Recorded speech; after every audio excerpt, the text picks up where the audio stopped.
thing has staying power. Trump pretended he didn't draw, and then they showed him drawings. He said this birthday book didn't exist. It exists. He said he didn't write a letter. It looks like he wrote a letter. The idea that it's fake is kind of ridiculous. I think he did it, and he should just say he was sorry, and he won't do that, and they're doubling down on hoax. At what point are we going to find out the guy is literally the Dark Lord? Every time he's suspected of something, we find out it's true, and it doesn't seem to matter. I typed into AI last night, if I were a president trying to keep Epstein out of the news, please name actions and policies that would push Epstein out of the news cycle every 48 hours. And it gave me a playbook for everything he's doing, some of which he's already done, some of which I think he's going to do. Anything that pushes Epstein out of the news cycle is what he's doing, but I don't know.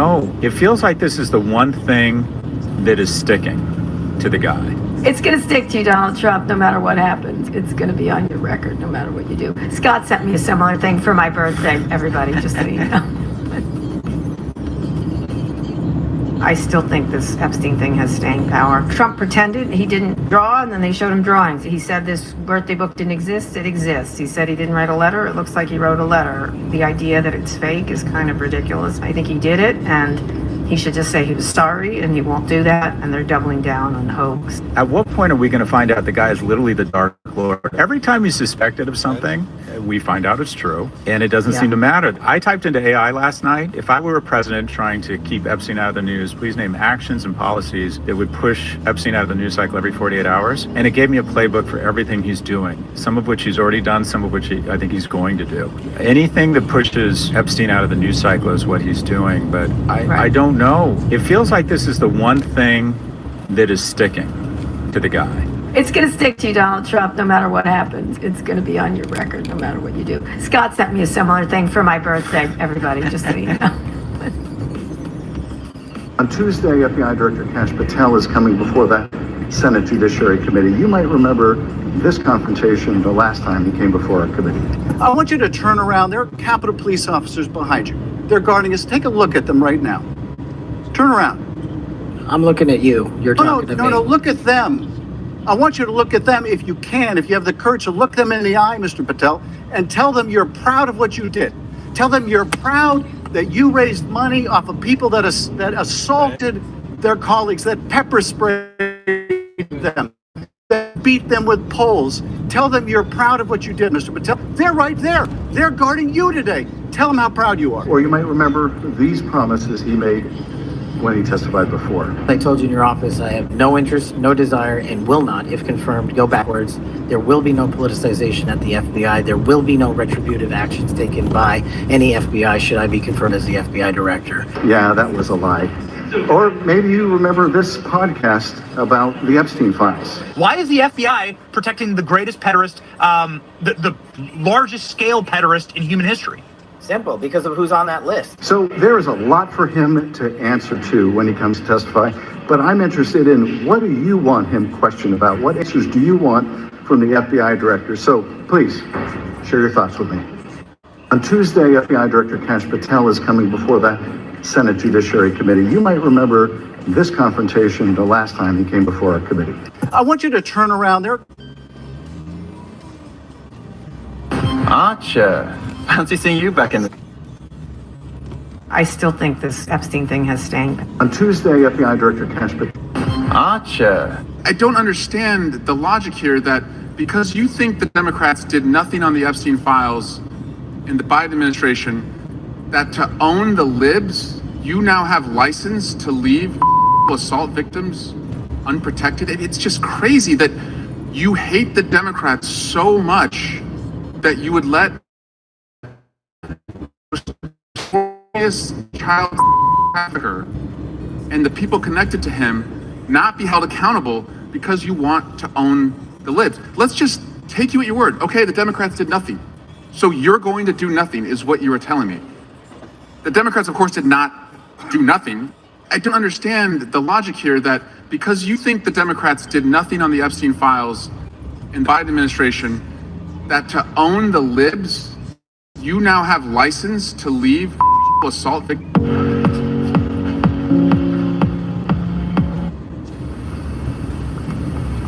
As an American, I'm angered and terrified to watch our constitutional rights be eroded by the Supreme Court. Everyone should be angered and terrified by everyone. if any American can get pulled over because of the language they speak or the color of their skin or because they work in a low-wage job, who's safe? So as an American, I'm pissed off. And as a daughter of immigrants who grew up in California, oftentimes finding ourselves in the center of heated conversations about immigration, nothing close to what we're living in now. I remember what it felt like to be a child in elementary school, going to school, hearing whisperings and not knowing what that meant. And what I know right now is that there are children who are terrified. There are families who are terrified of their lives being destroyed in a moment. And so I think about them. And I think that we all have an opportunity to remember who we are and what we believe and what our values are and what we care about. And to recognize that there are people suffering and that we all have the capacity to be human and to reach out and to care for each other. And so those are some of my thoughts and reactions around it. As an American, I'm angered and terrified to watch our constitutional rights be eroded by the Supreme Court. I'm someone who served in Afghanistan in 2009, and that's the sound of not a Republican. That's the sound of a Democrat, right? Preaching and talking about healing, talking about coming together. You know, see, unlike the Republicans who don't believe in free speech, who ultimately raise radicalized individuals like we just saw, who is conflicted because of their feelings for a transgender person, who is raised with guns, who is taught to shoot in an extremist environment, a Mormon. You know, Mormonism, they preach that transsexual and gay is demonic, right? Those are demons in the person. This kid didn't have anyone to talk to, right? Because the Republicans get rid of funding for care, right? He didn't have anyone to speak to about his feelings for another human being, and instead acted on irrational thought because this hateful person who spews hatred, who spews bigotry, right, came to his community, and the guy decided to use what he was taught by his ultra-conservative father and community that, you know, and using memes that come from the far right. The memes on the bullet, look it up. Those memes are all far right. They're Fortran memes used to troll each other. It's well documented. You can look them up. Right? None of this is left wing. It's all hate within the right wing. You know, you guys hate. You don't love. Charlie Kirk said it best. He goes, "I don't believe in empathy." How can you call yourself a Christian who doesn't believe in empathy? Which of the teachings of Jesus Christ, right, don't have empathy? Can you guys name me one? I mean, I'm an atheist, right? I'm an atheist. I don't believe in Santa Claus, right? I believe in science, but I also believe in empathy. I believe in compassion. I believe in love. I don't believe that anyone should be murdered for speaking. But, you know, you guys hate. You guys are attacking a minority group within the United States. Let me just point out the hate that you guys have. You hate.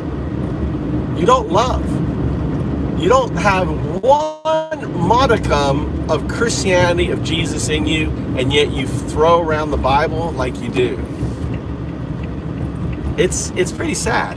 Pretty sad state of affairs. When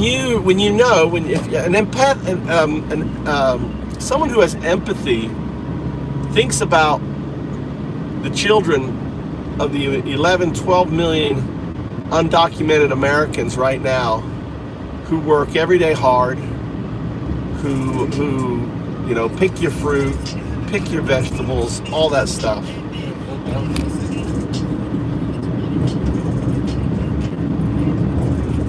And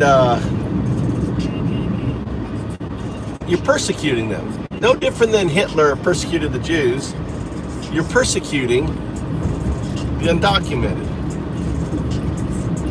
All right? That shows that you guys don't have empathy. You guys don't have empathy for other human beings. And instead, you spew hate. You spew, right? Because you call yourself Christian. Don't call yourself Christian then. What do you mean, so what? Don't call yourself Christian. Don't be holding up the Bible. Don't be using Jesus' name and other things. You're Nazis. Say what you are. You're Nazis. America is for Americans. Nazi. We're all immigrants. America is an idea. America is an idea that we have a constitution that protects everybody. Right? You Nazi. We the people. Not we the pedo POTUS, bestie frenzy with the world's most infamous pedophile. Right? Now you're protecting Clinton. You're protecting all these billionaires. You don't want to know, you don't want to hold these billionaires accountable. Charlie posted, he was proud. He didn't have empathy for the children and for the women being murdered by Israel. No empathy there. He didn't even recognize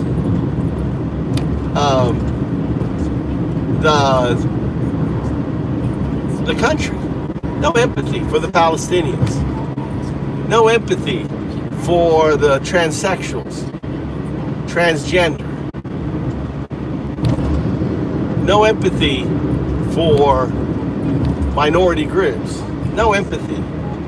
Just rhetoric, hate, and other bullshit. And one of your own shot him. One of your own.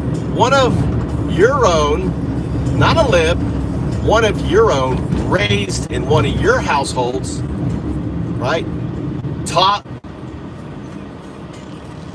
to be non-empathetic, right? With no empathy. A child raised with no empathy, because you guys don't believe in empathy, murdered Kirk. That's the fact. That's the fact, Bob. You're in denial of the fact. You're in denial. Right?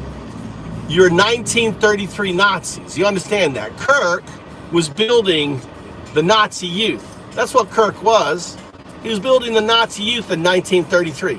Were the Nazis putting anyone in gas chambers in 1933? No. Were they putting them in concentration camps? Yes. They started building concentration camps. Just like you Nazis are building concentration camps. You're building them in military bases. Guess what? Hitler did the same thing. You're taking away due process. Guess what? Hitler did the same thing, right?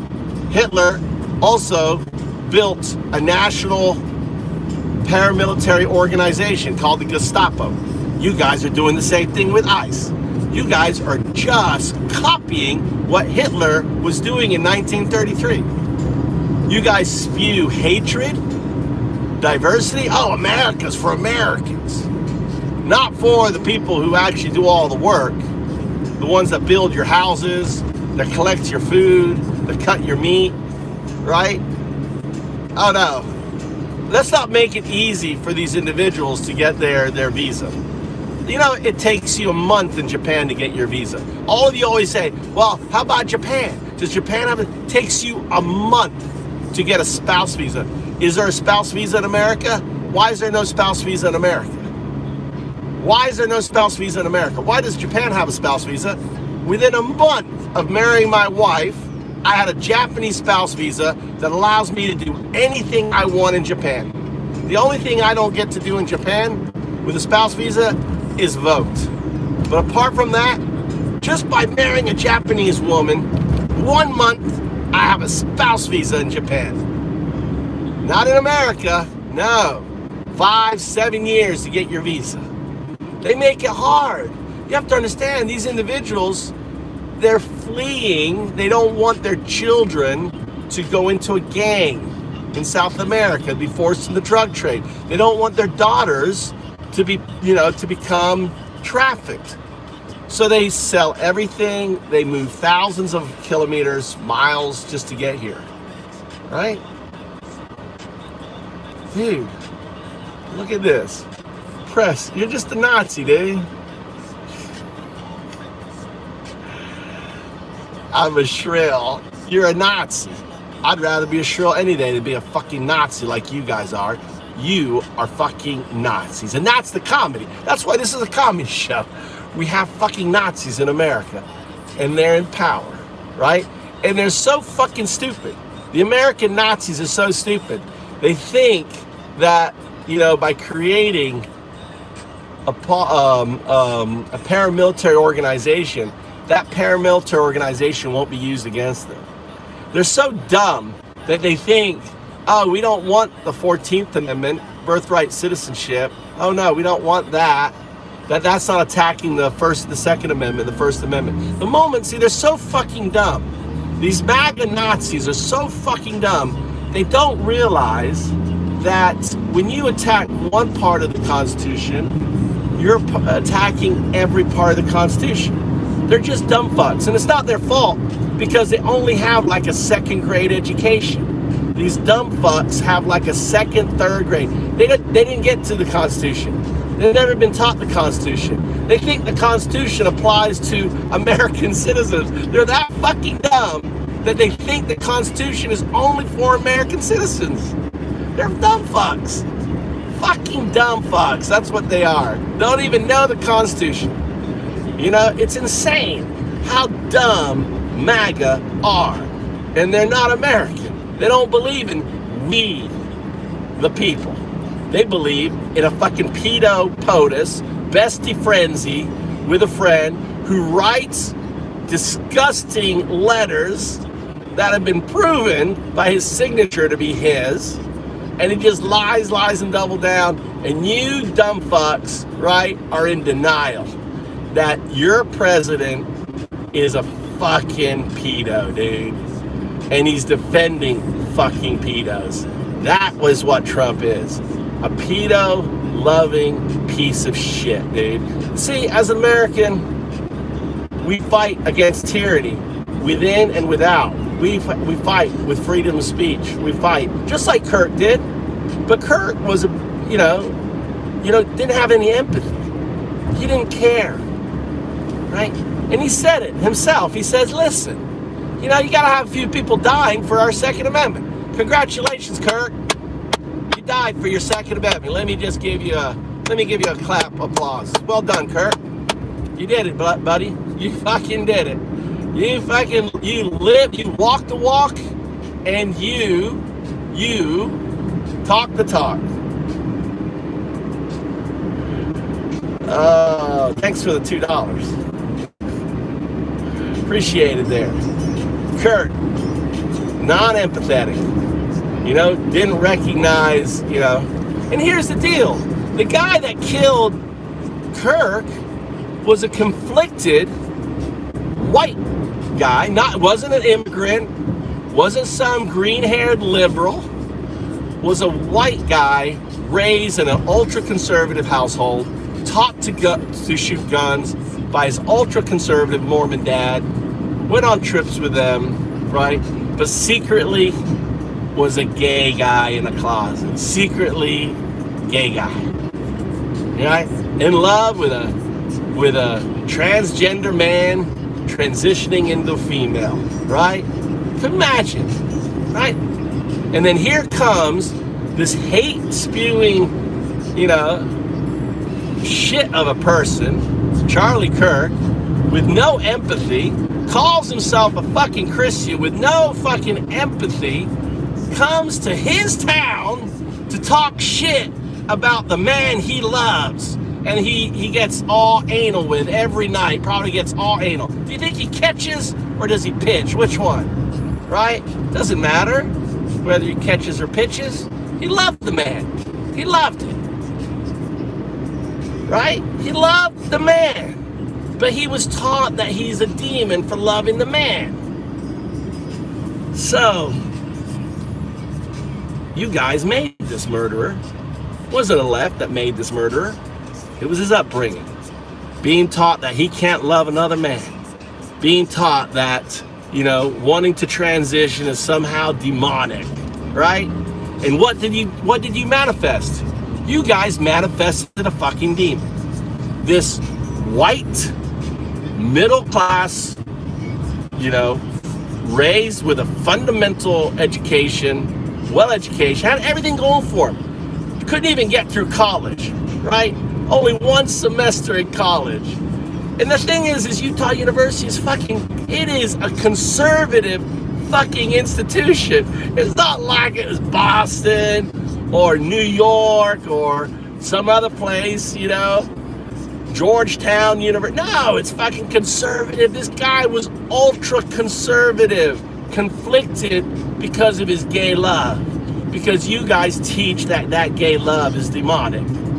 And you created a demon. You said he was a demon, and he became a demon and shot one of your own. I mean, it doesn't get any simpler than that, right? You said the guy was a demon, he became a demon, and he shot one of his own. Bottom line, had nothing to do with the fucking left. All the memes on his cartridges are 4chan. They're alt-right Nazi fucking memes. Look it up. Do your research. They weren't fucking lefty memes. This is 4chan. This is Nick Fuentes fucking shit. He probably was an ultra-white right guy thinking he would create the Reichstag fire by killing a patsy. Charlie the patsy. Charlie is nothing more than a fucking patsy for the right to try to bring about, you know, like World War I, the assassination of Ferdinand. Oh, the assassination of Charlie, the empathic. Was it right for him to be shot? Let me just be very clear. Absolutely not. I mean, that's a failure on you, failure on the right. You guys believe in no control, no counseling for people like this. You don't want any, you know, you can drive you know, if you had your way, you'd probably say, oh, we don't need driver's licenses. Why do you need driver's license? You know? Well, here's why you need gun control. To keep guns away from conflicted individuals like this, right? Prime example, you know? Prime example. Anyway, how you guys doing? Rest in Diddy. Why not you stick to the Japanese politics? Because I'm American. I'm an American. Thanks a lot for the other post. It's my son's 16 years old. You know, the peace of mind raising my kids in Japan, not having to worry about them being shot in school. I tell you what, as a dad, you know, was priceless. You know, being able to let my kids just walk to school without the fear of any crazy shit happening to him or to them, right? Priceless. Got Mike with right now. We're going to pick up some. We're going to a furniture store here. Find it. Priceless. You know, Japan doesn't. There has never been a school shooting in Japan. Do you know that? You know, there's never been a school shooting in Japan. Never. How many school shootings have you had in America this year? Right? Dude, you want to live in this crazy fucking school shooting, assassinating. Japan did have an assassination. A political figure did get assassinated. The guy had to make the gun. Had to print the gun out. Ah, shit. Let's see here. On there. You guys are crazy. You guys are out of control. You know, out of control, crazy.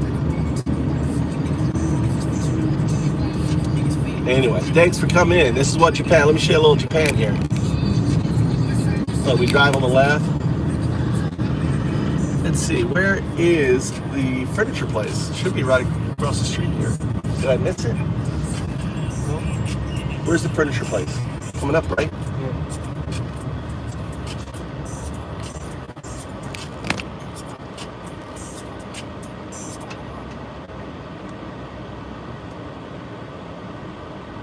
Anyway, any comments from the people? I envy Kirk. No, dude. I don't know. You know, I think people should have, if you guys had a little bit more empathy for the 11 million that you're persecuting. I mean, Hitler only persecuted 500,000 Jews at the beginning of Germany. It was only 500,000 Jews in Germany. You guys are persecuting, right, 12 million undocumented Americans, just like Hitler was persecuting them in 1933. How's it different? How's what you're doing to them is any different than what Hitler was doing to the Jews in 1933? Right? I mean, our existence is proof of God. Right?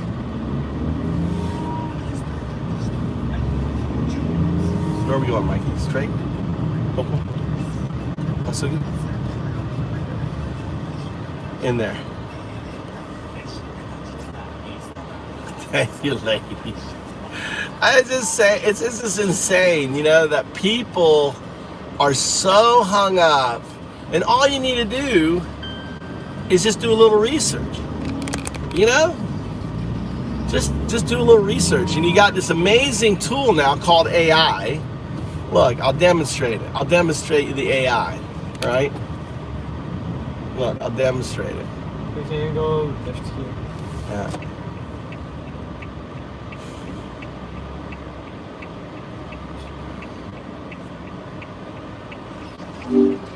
All right, I want you to tell me what was happening in 1933 Germany. I want you to talk about the dual state, what was going on in 1933 Germany. Talk about the dual state. The dual state. Talk about the 14 aspects of fascism. Describe what fascism is.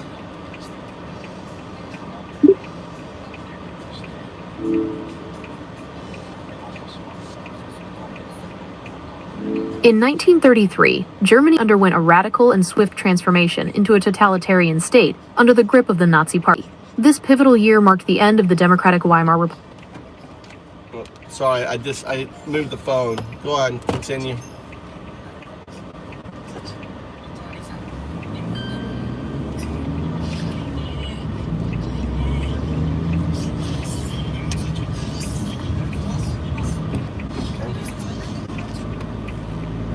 A big building somewhere back here.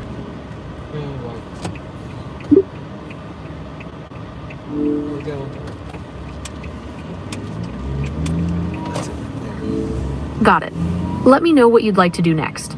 No, you were telling me. I want you to go into detail about what 1933 was like. There was 500,000 Jews, right? They were losing their rights. Like about how, who are how? Yes, you can buy it.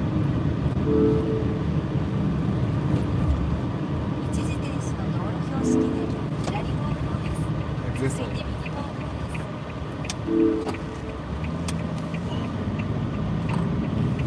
You are absolutely right to focus on that. The high-level political changes are one thing, but the lived experience for the approximately 530,000 Jews in Germany at the time was a terrifying and rapid descent from citizenship to persecution. Let's go into detail about what 1933 was truly like for them. From citizen to outcast, the Jewish experience in 1933.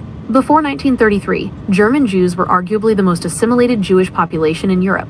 They were Germans first. They had fought and died for Germany in World War I. They were titans in German science, medicine, literature, and business. They were woven into the fabric of German society.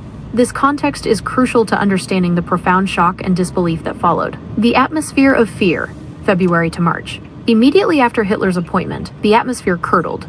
The real agents of terror on the streets were the SA, Sturmabteilung, or brown shirts. They were now unofficially sanctioned by the state. Street violence, Jewish people were randomly attacked, beaten, and publicly humiliated.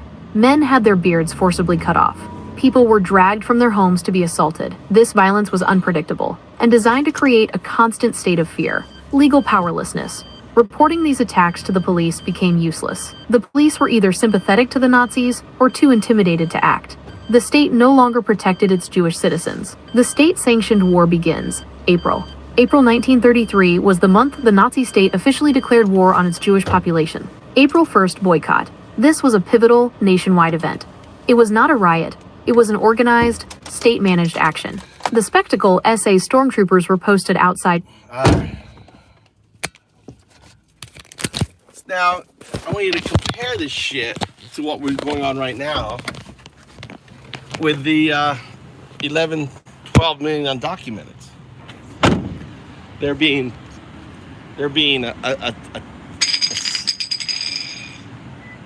right there.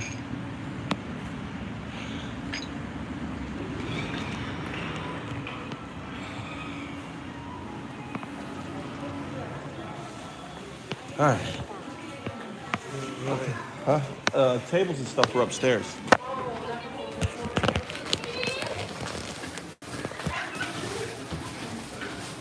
I need the exercise. I'm gonna walk.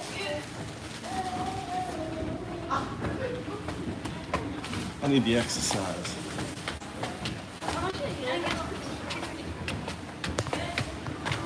Anyway, welcome to the channel. We're here shopping.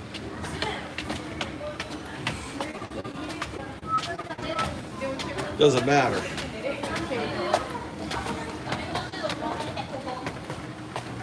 They undocumented, right? They have a right to due process as all Americans. See? Look how much this table. See, the table you have is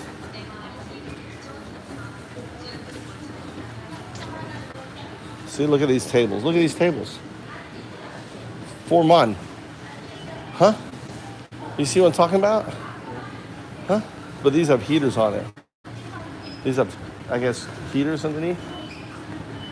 Yeah, this shit's expensive. That's why I say always buy used. Like,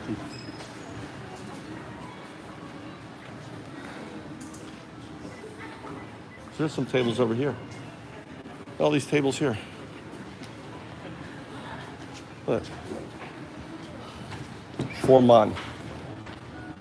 Right? Look, even these little cheap tables. Well, they have power cord and stuff in here.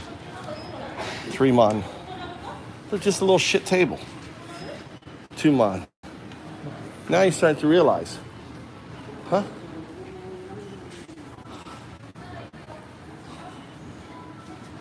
You want to sit on the floor? Huh? You want everything low down? How about this table here? Sama.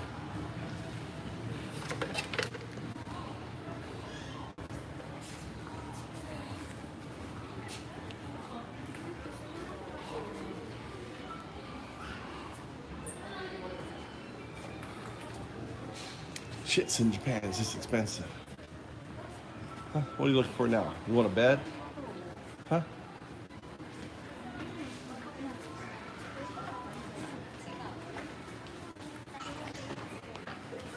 We could just make a table like this. I could just make a table like this. This is not hard. Huh? You want a table like this? Go get the wood. This shit ain't hard at all. Look how easy this is. Look at this. How much are they selling this for? Look at this thing. It's just and it's probably not even real wood. Look at that. Just wood on top, wood on the bottom. It's ridiculous, dude. I don't want to buy shit here. It's just stupid. Just stupid. Everything's stupid price. It's like stupid price.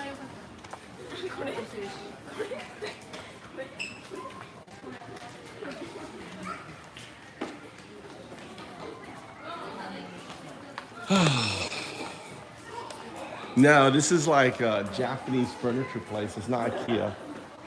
But it's just stupid. It's just stupid prices. That's why I always buy used. Because you'll like this shit. You can like, look at that. $100 for this thing. It's just stupid. Stupid prices.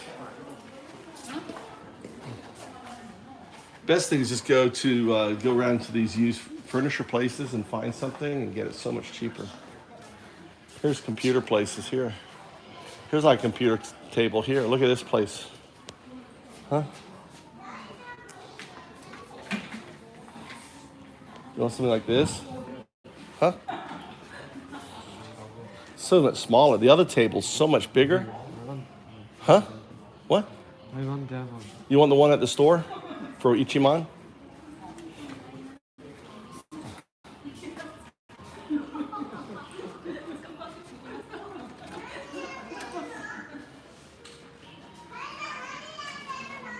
If it's still there. That huge table, like look like this, but just much bigger. Really nice table for just 9,000 yen, and like this one here.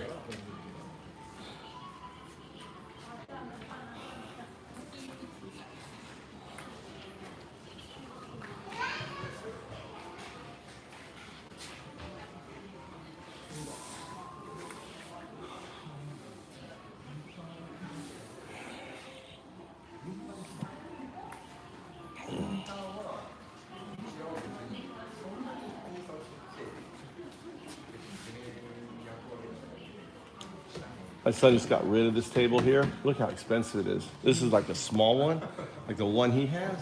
It's probably 300 bucks.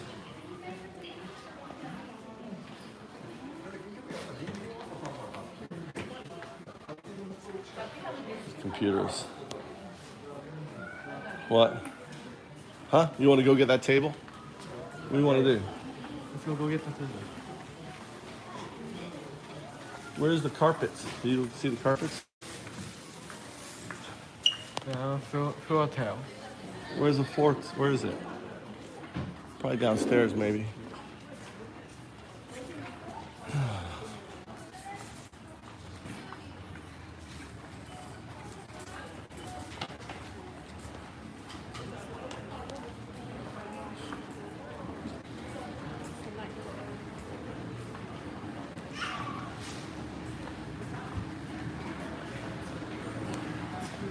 Look, there's carpets here. These, huh? Here, right here.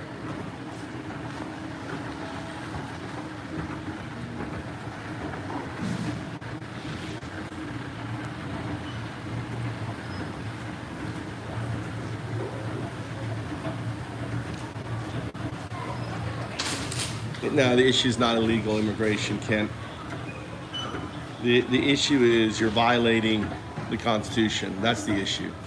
These individuals have a right for their day in court, which they're being denied. They have a right to an attorney, which they're being denied. Right? They're innocent till proven guilty. They're not illegal until a court finds them illegal. And the way you guys are acting is pure Nazi. Right? Anyone push back?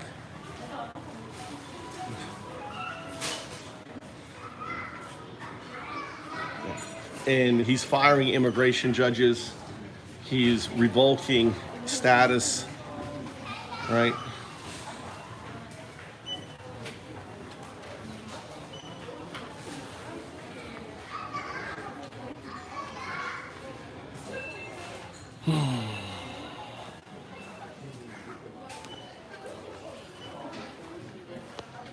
How's your fingers, Mikey? A little better.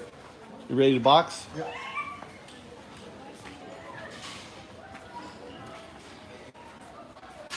What are we looking for?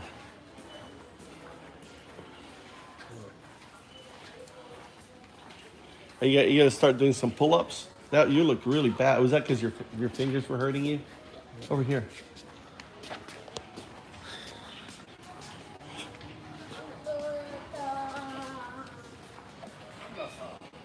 Those look kind of cool. Look at that. Looks like a rice field, like a Zen garden. Look, they're 50% off. Huh? What? Huh? Wait.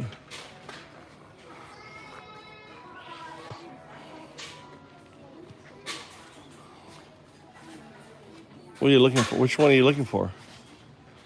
Right. I need to measure my room. What do you mean you need to measure? Your room's pretty big. All this would fit in there. Should have measured. You just want to be able to sit down on the floor, right? Yeah. Huh? Yeah. Like this here? Like lay on this? Huh? Which one is this one? This is a 30 millimeter. This is a 30. That's too small. Huh? Is that too... That one's too small.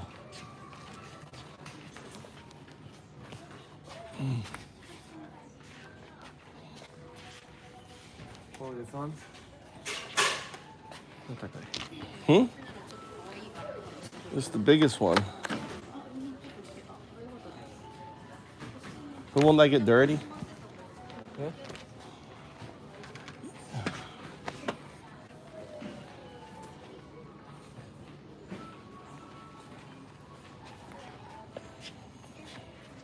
Let's go check the floor tile.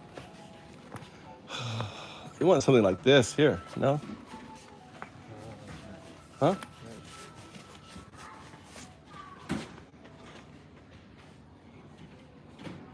Nice. Which one is down here? Any of those? Let's see. Right there.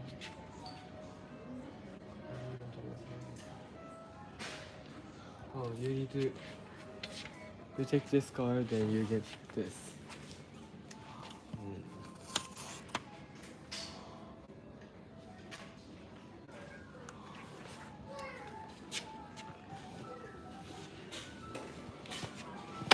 I mean, do you want it soft to sit on, or do you care? Huh? Soft to sit on.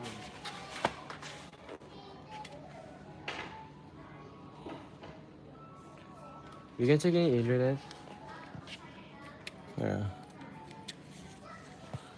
Probably, how about this, like this one here?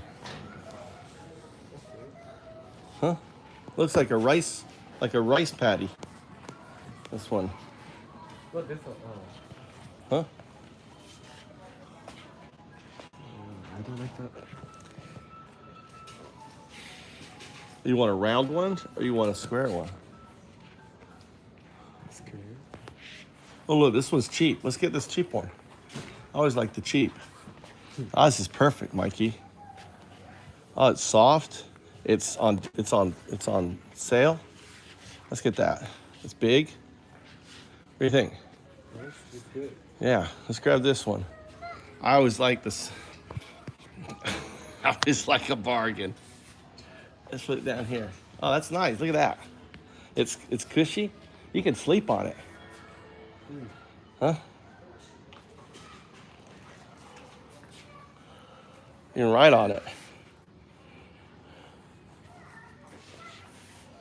This one. You want, which one do you want? Is this, what price is that one?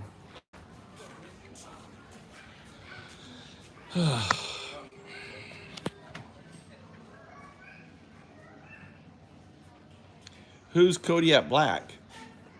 Son of Hamas.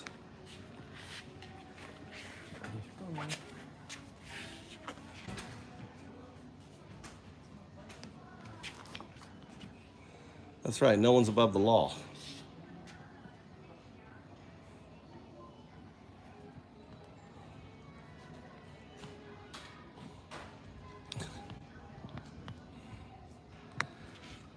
Why is son of Hamas? Are you really son of a Hamas guy?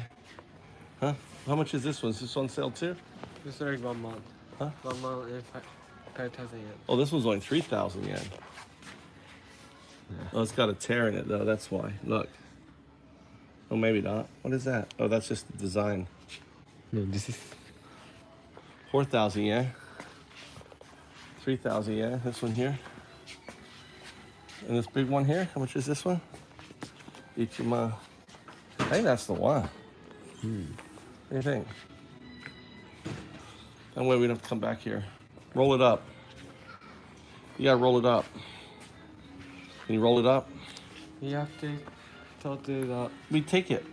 No, you say you need to call the... All right, then call the person. Go find the person. I'll hang here. Make sure no one steals it. Looks like there's a weird shape on here.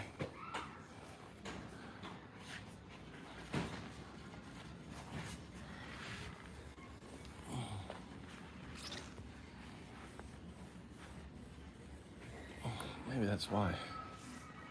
What do you think? It's actually got strange shape on it.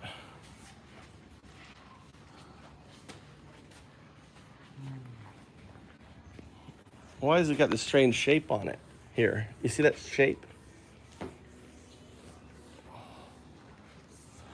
I don't know. I don't like that shape. Do you like that shape? That's why. It's like defective.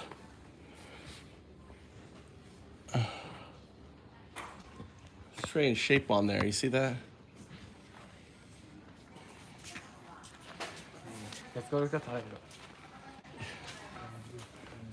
MAGA.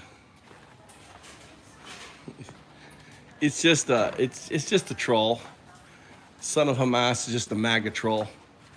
That's what it looks to me, Green. Just a MAGA troll, right? None. All right, let's go. You want to get that carpet or no? フロアタイル。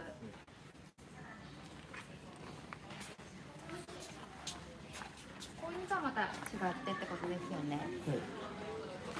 っていうと、I had tiles before. They're really. ああいうカーペット類かこういうのしか置いてないですね。These tile things just gather dust into them and stuff. They're really a pain in the ass. I had tiles in there before. These tiles.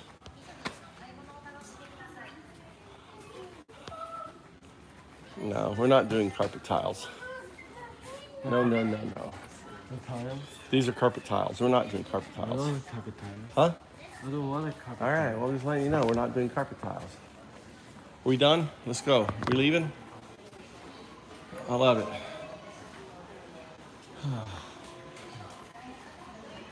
You don't want to get that rug, that throw down rug then, I guess?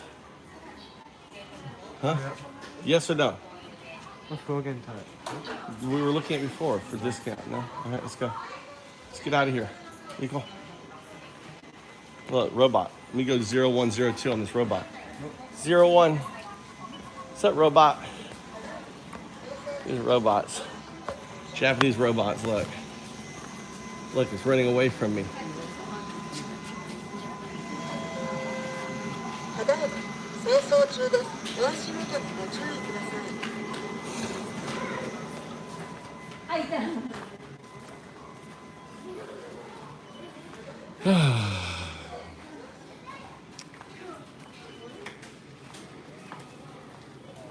Well, it's just across the street where we're going. We're really close. Really close. 0102. What's up, connection? Is that you? Connection clean? Look, the robot showed up on the stream. How you doing, connection?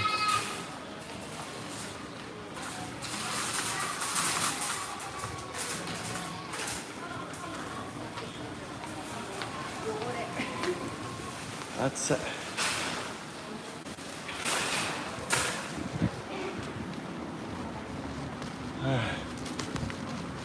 Where the fuck is it?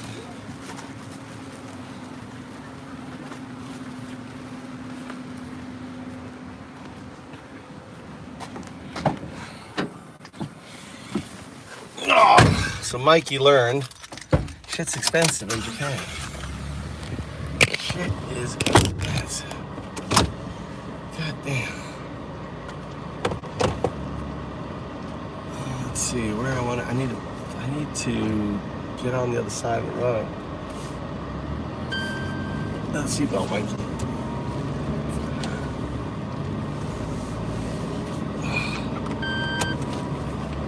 This is weird entry right here. What the fuck is this, an entry right here? Oh, we need to find the light. Where do I get a light? Let's keep going down till we get a light.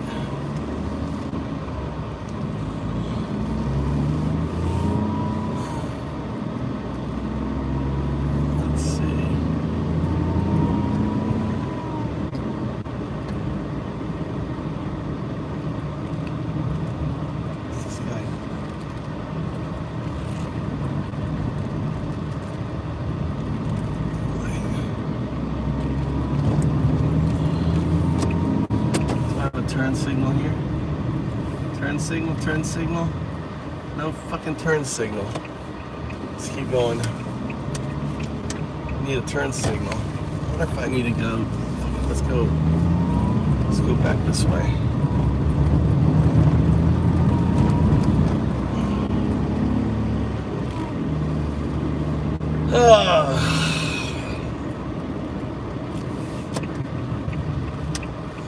Let's go back this way.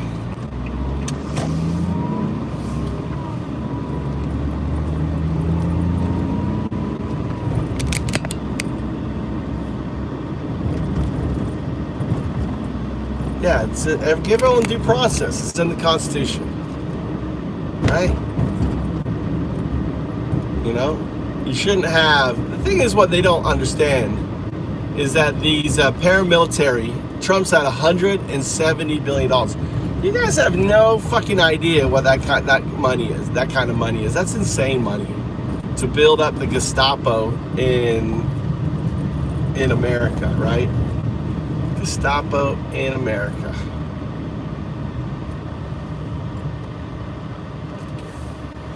Do I have a turn? Yes. Cool, we have a turn here.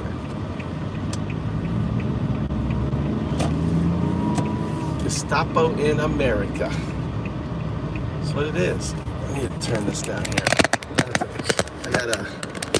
I gotta get the phone.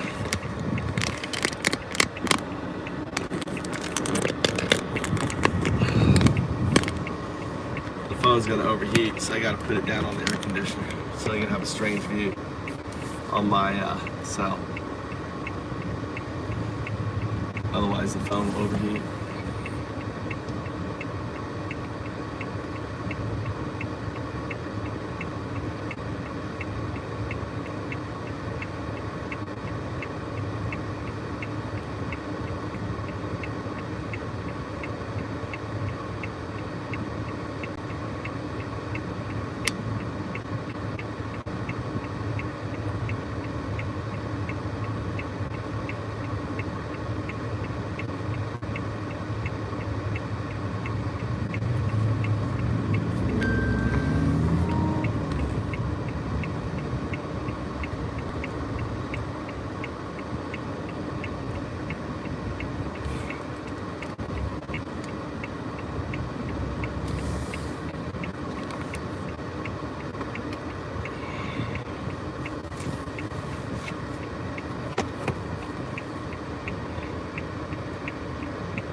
Further here or down there?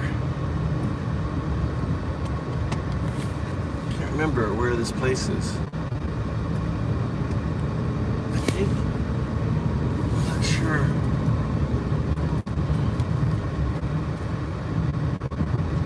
It's back that way. We need to turn left here.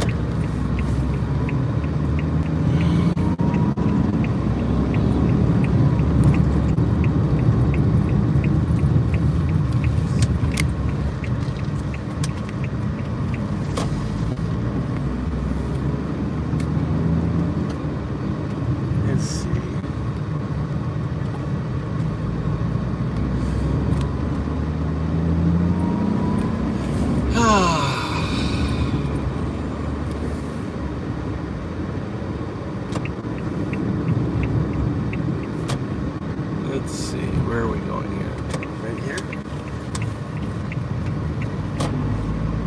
Sports Depot.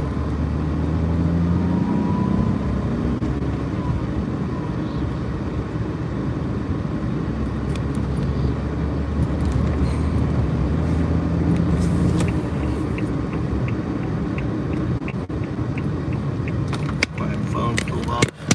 Phone's pulled up. Put my phone back up.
That's right. Yeah, we've got a king.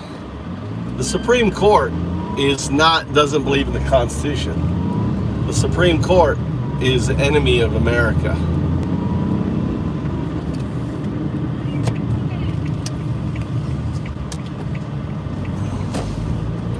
Their enemy.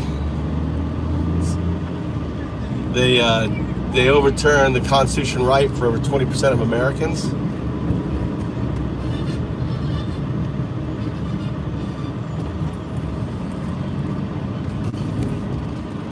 I hope that table's, if that table's not there, we'd be like, damn.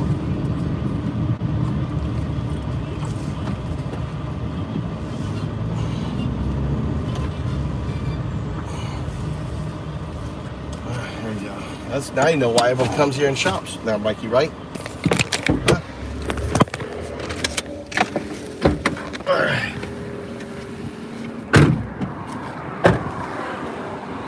I don't know if I can fit that table in the car though, if they still have it.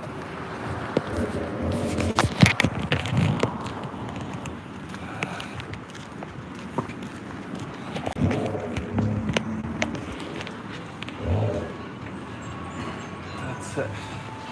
Never buy camping gear. You get it pretty much free here. Hey.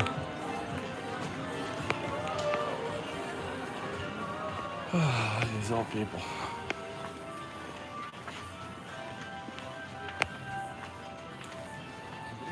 Look at all you collectors. Look at all these collector stuff, dude. Gone. Told you. It was a good deal. It was a fucking good deal. What? All right. You want to get that one instead? Huh? Well, that's good. You have 2 monitors. You want big, Mikey. Huh? Thing is, does it come apart?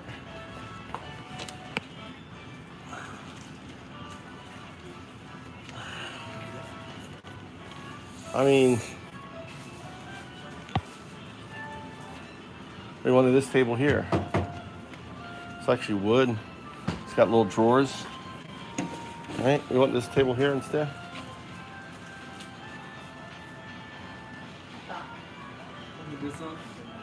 Which one? You want to sit on the ground? Yeah, I mean, if you wanted that one.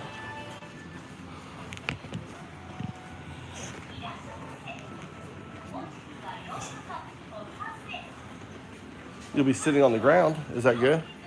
You have room for your legs? Huh? Maybe Mama will want that downstairs and get rid of my table.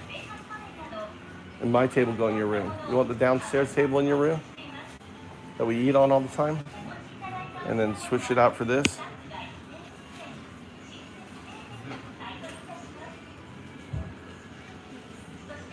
Pull it out.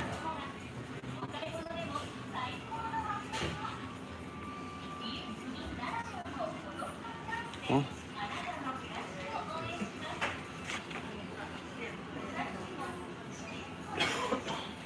It's not good. Huh? It's not good. What? Is that good? Why? What do you mean? It's not. It's got a few scratches on it, but yeah, I mean, it looks fine. I mean, are you going to be able to sit on there and play your games and stuff, sitting on the ground?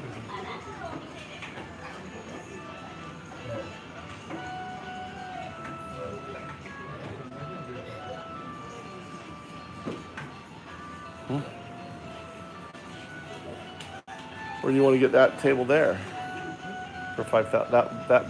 That brown table there.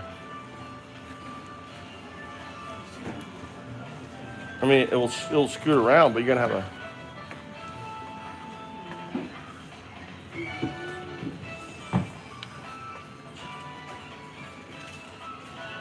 I mean, they have a lot of these things low down.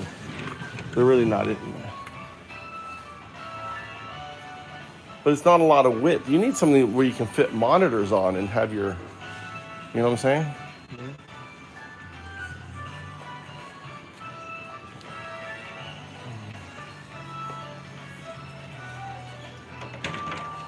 It's kind of cool. I like that shelving system.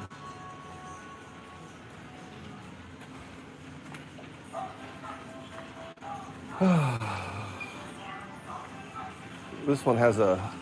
This guy was looking at this thing here. 4,000. I think it's broken now. It's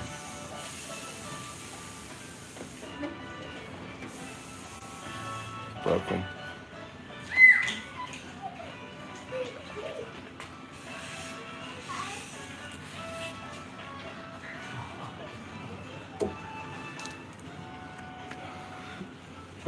This is broken here. I mean, this is not a bad piece right here. It's wood. It's real wood. Huh? How about this one here? Let's move this one here. Move this. Grab that side. Set it. Let's set it over there on the floor. Pick it up. Let's put it down. Put it down. What's your feet? What's your feet? Tip it up. Tip it up. Tip it up. What are you doing?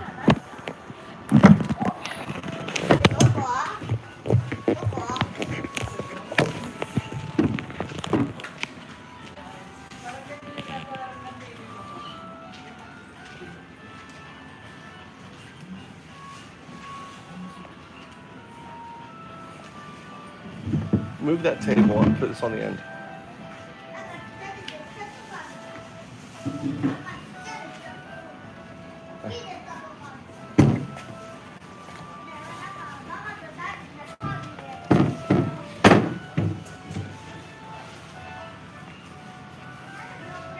It's just covering.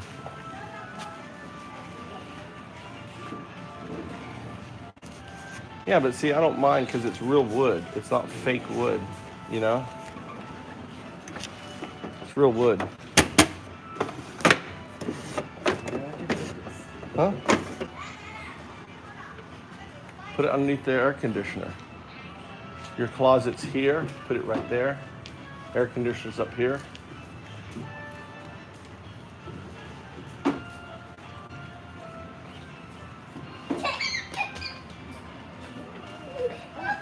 This doesn't open. This doesn't. Wherever. This one works, but this one doesn't work.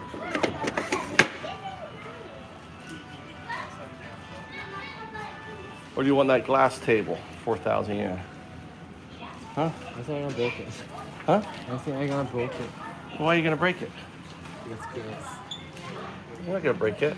The thing is, you've got a gaming chair, so you need to have a table like this here. You need to have something that you can sit at with your gaming chair. Well, what's the point? How about this one here? Huh? Small one. I think you just need a big table. You have two. You can put a monitor there. Your games here. Your monitors there. You need a big table. Or this one here. How about this one here? But you don't like. You got rid of mine. Mine was. It's a big table. Right. What is yours? Huh? Never mind. I'm thinking Tommy's room. That's a big table there. Only 5,000 yen. It's a good price. Good table.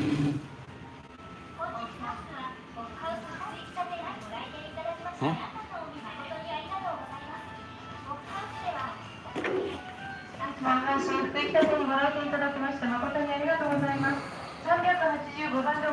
This is only 2,000 yen.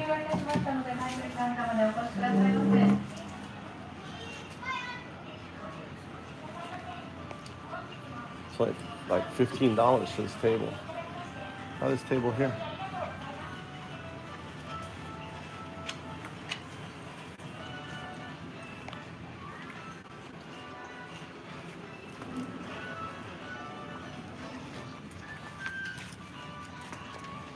Yeah, it's a good table. This is for a keyboard. Keyboard goes under here. Pull it out for your keyboard. Your PC comes up here, your monitor.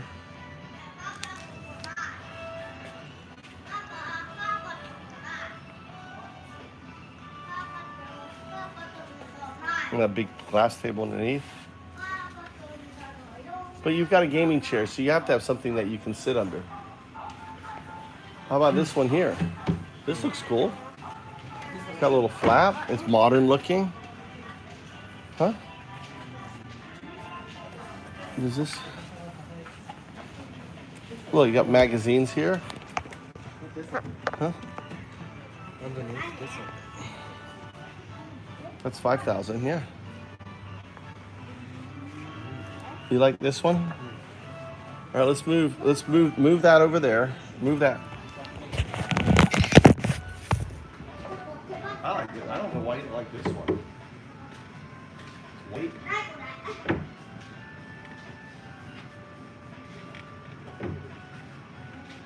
How does this work?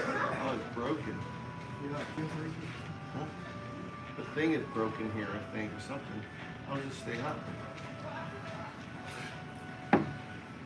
Alright.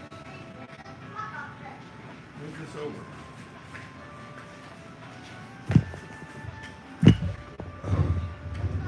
Move this over here. No, move this here. We gotta move this table here. Okay, get on that side. Yeah, like, what are you gonna do? We're moving this to here. Hi. On that side.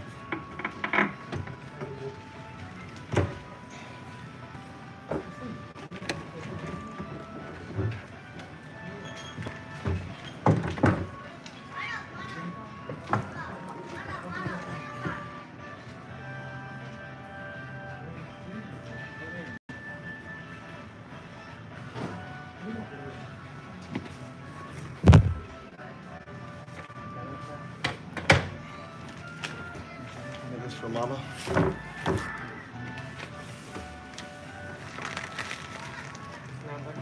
Huh? It's good. I mean, it's got a little color in there, but that's not a big deal. It's got this plastic thing. You see this plastic thing on it. Okay. Just I put this on here so it doesn't get scratched.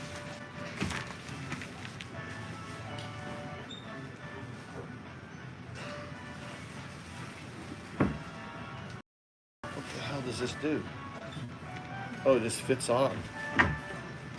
All right, here, grab that side. I just want to look at how this goes together. Grab that side.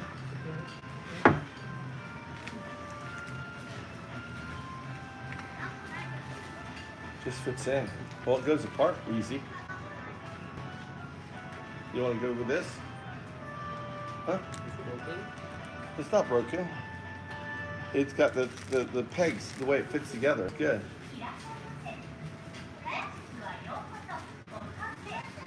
Put it down. Put that end down. I'll stand it up. Put your end straight down. Straight down. Down. Down. Go down. Now what you put? Yes. There you go. I got it. I got it.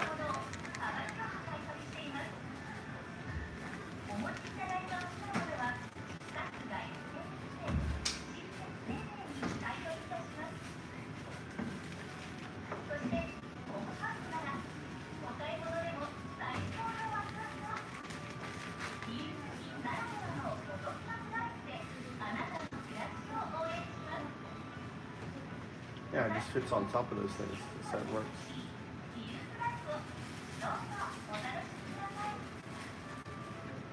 I wonder if there was. Just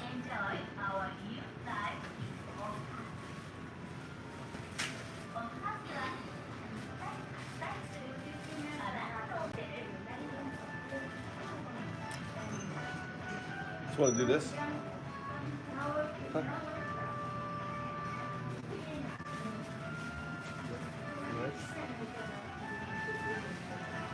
I think I have a screwdriver in the car. See if they have a screw. Tell me what we want to get this. Here, take this. Take this thing. Where's the tag?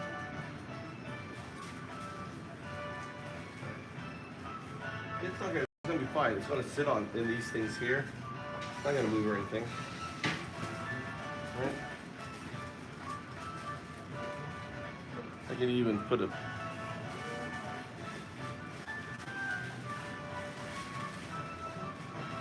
All right, we need to get the. We need to pull it apart though. Where's the?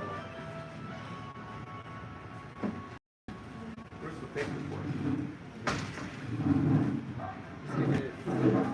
cart. Go find a cart. Yeah.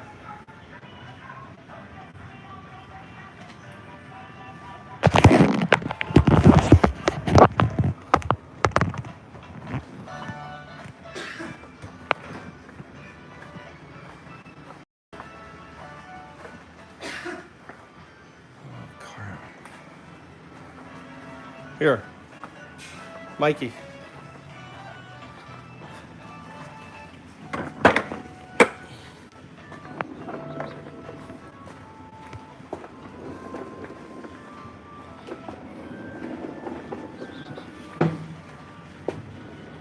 I was thinking use this thing.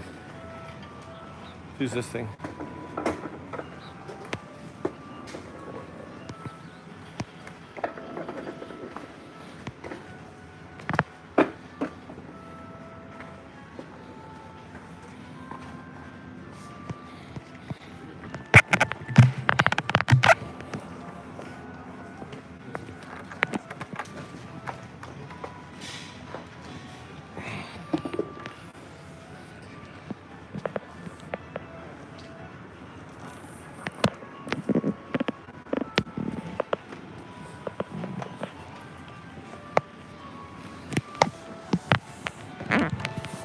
Mikey, hold here. We need a screwdriver. What if I have a screwdriver in the car? Push this along. You're gonna buy this? This is what you want, right? Yeah. So we gotta take it and then buy it. We gotta get a screwdriver, pull it apart.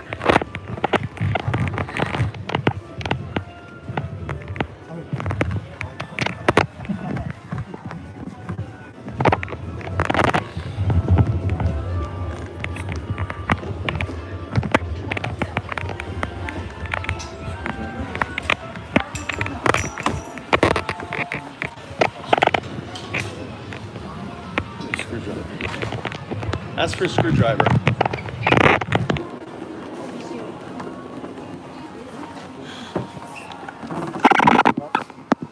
Ask for a screwdriver. Driver. Driver ある。Driver. これはもう今外しちゃった？そう。これもう explain どうぞ。これはトップ。サイドあそこ。外して持って帰ってるって、もうお客さんを外しちゃったってこともうそっちで。どうもう。What do you ask? あ、まあいいや。もうもうバラしちゃったからね。今言ってほしい。言ってからバラしてほしい。言う前にバラすのはちょっと待ってほしい。多分外れないと思うんやけど、言ってから外してほしい。Then next time.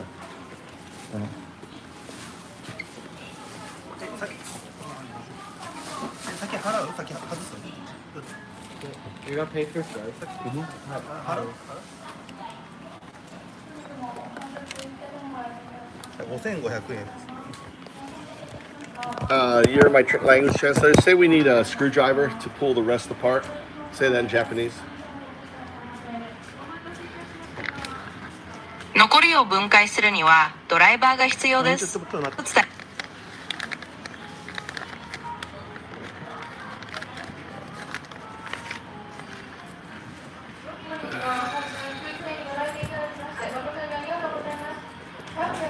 Let's put the screws back in place with the screwdriver.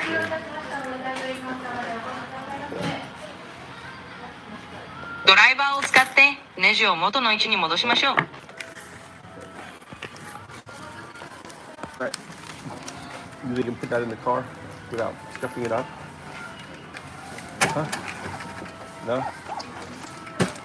You ready? Here, let's go back. We'll just leave that there. Ask him if it's okay. Leave that there for a moment. ここにちょっとだけ置いとくのっていいですか？こっちでちょっと入り口の方がいい。こっちは邪魔になる。 Put it on the top of that. その上に置いてください。Bring the thing.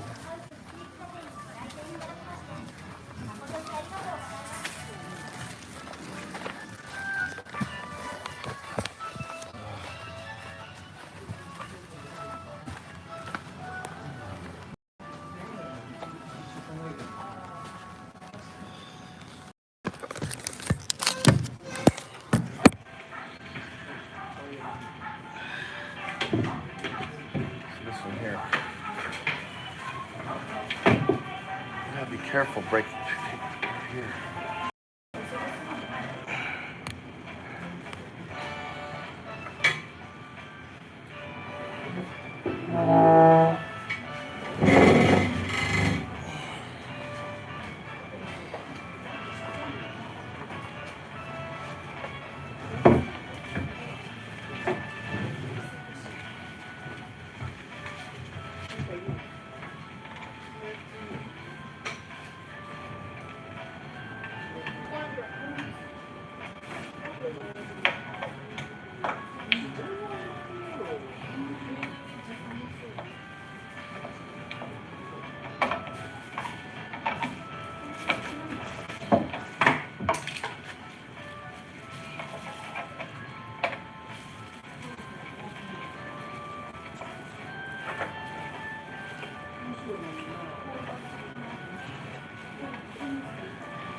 Don't lose those. Lay these flat on it. Just lay it flat.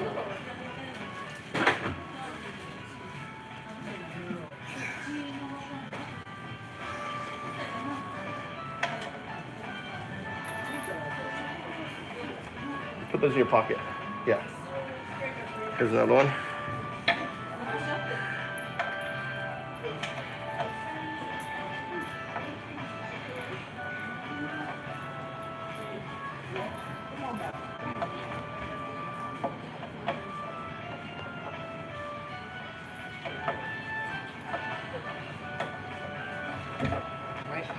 Lay that on the table. That goes in your pocket. All right, this returns to the guy. All right.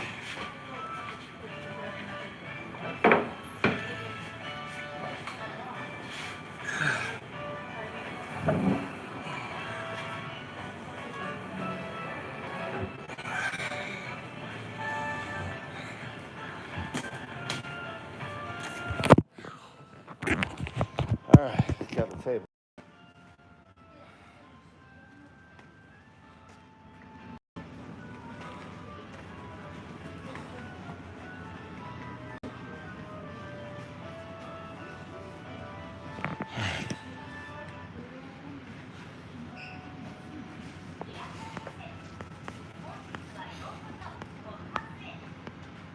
Who's number 4?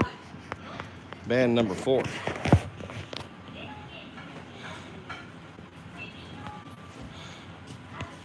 All right, push that. All right, try not to hit anyone.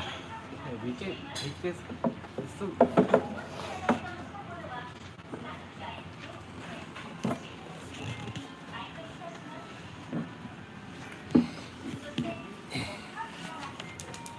See, that's what you don't want to lose. You just lost one over there. See, that's why I want to lay it down carefully. You're not losing. You just lost one. See, rushing. I don't know where this goes now. This one went over here. You gotta be very careful. All right?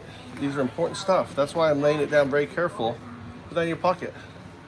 I have no idea where it goes now. You know, in a rush.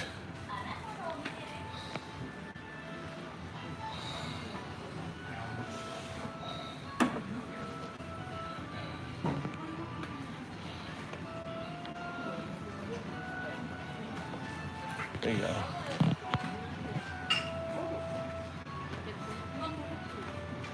Which one?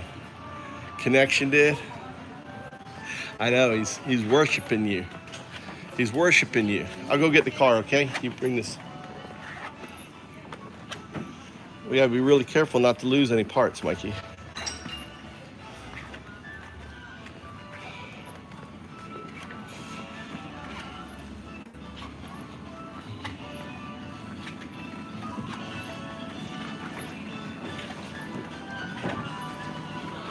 Where's the other board? Right there? Okay. Right. Oh, I'll go get the car.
that way. We have to put it on the edge.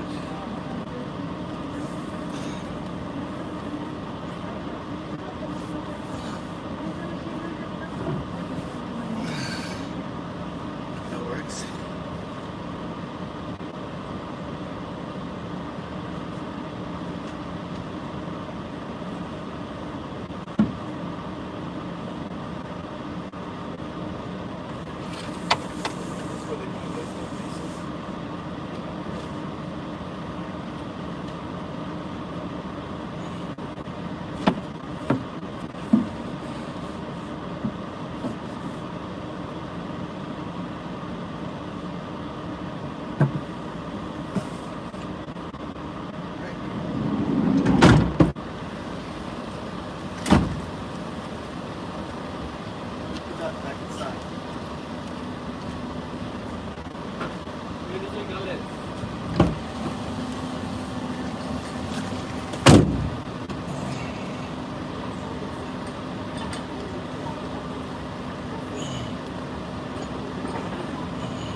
And I feel like, As an American,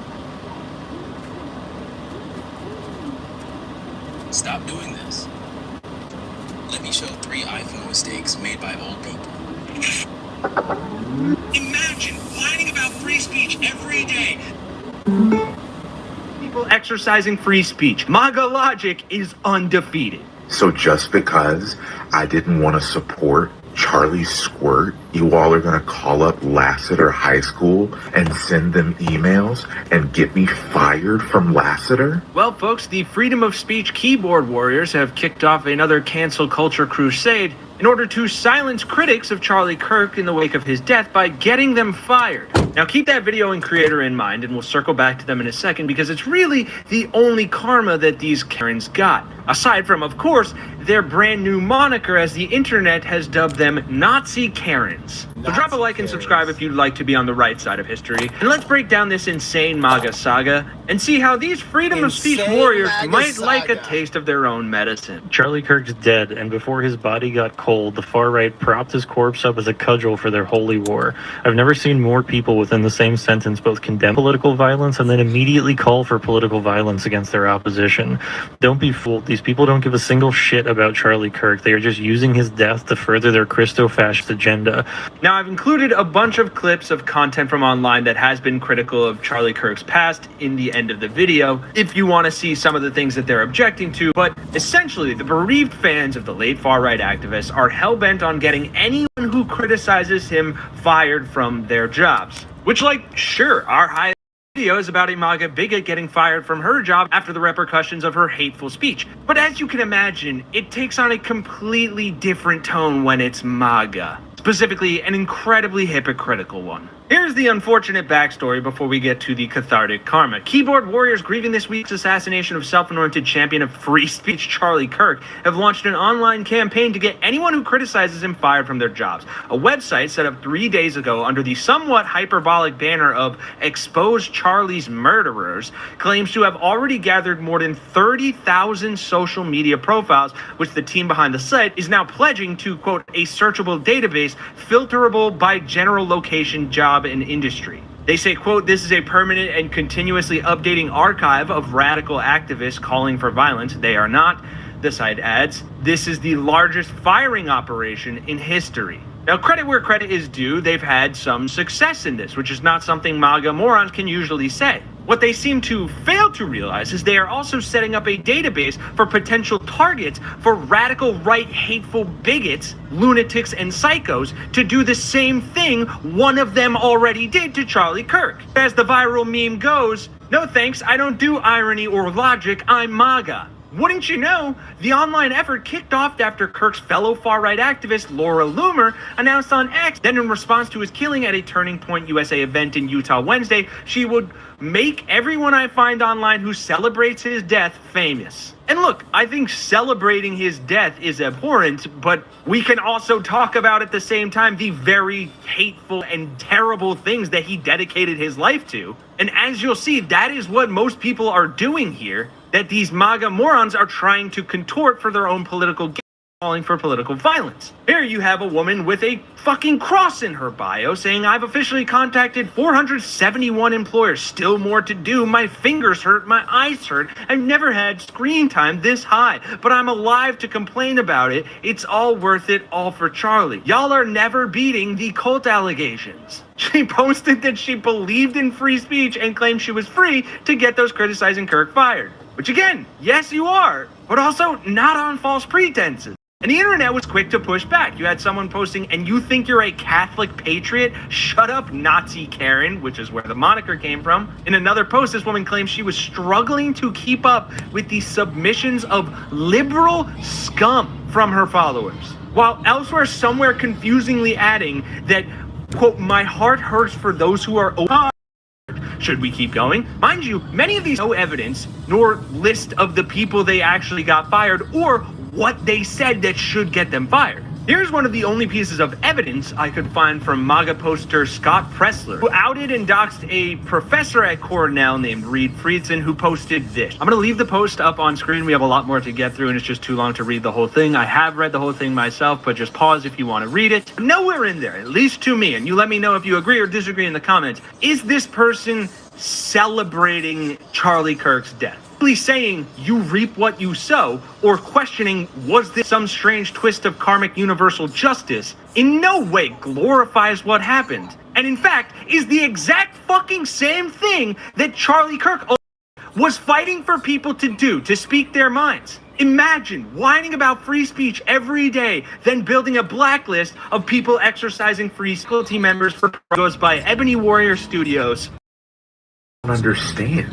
I don't get it. I was doing what I was following your.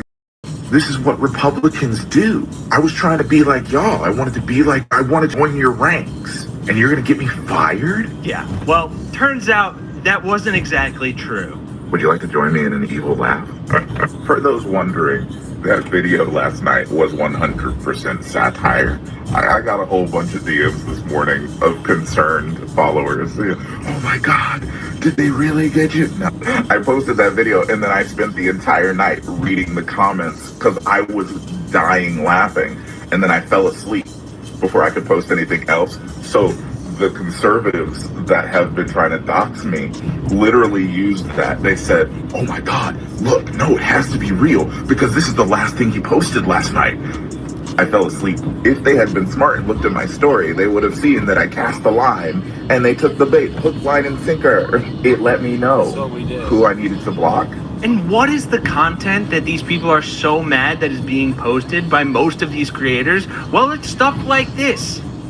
White individuals are actually more likely to be attacked, especially even per capita, by black individuals in this country. You couldn't write better fan fiction if you tried. Not only is that statistically false, but he was taken out by a palm-colored man sitting under a sign that says, prove me wrong. I've never had irony hit me in the face like a Mack truck before. And this. Well, they're out here trying to rewrite history about who Charlie Kirk is, and I ain't having it. This is Old Texas Paul. Hope your coffee's as good as mine. Well, I really do hope it's better. Charlie Kirk was a bigot. He's an awful human being, and the world is better off without him. That's a fact. That is just a fact. That man said black people weren't intelligent enough to fly airplanes, and he doxed people he didn't agree with. He wasn't a free speech advocate. He was a jackass. He was a bully. He used his organization to try to attack people that he didn't agree with. And I mean by attack, I mean like dox them and have people actually show up and scream and bully and terrorize these people. Free speech advocate, my ass. That all being said, just to placate the people that aren't part of our community, because every person that's in the Texas Paul Ride or Die community absolutely already knows this. No, he shouldn't have been shot. The only button that should have been pushed on Charlie Kirk and every one of his MAGA followers is the block button. Get those people out of your lives. Jesus. And sure, there are people who say insane things on the internet. And sure, maybe a fucking finite number of them are on the left. But nobody in their right mind is celebrating what happened to him. All those of us with a brain, a prefrontal cortex that's fully developed, human emotions that can hold two separate but conflicting truths at the same time without it imploding us, all we are saying is that that man did not stand for free speech. Nope. And the fact that he's gone doesn't erase all the hate and hurt that he did to other people. Your fucking true colors are showing, MAGA, and they're disgusting. I don't want to look at you anymore. I will block every single fucking one of you. And man, you should see some of the takes that are coming out of your side. Maybe y'all need to get fired, and y'all definitely need to fucking find Jesus, because whatever the fuck it is you think you're praying to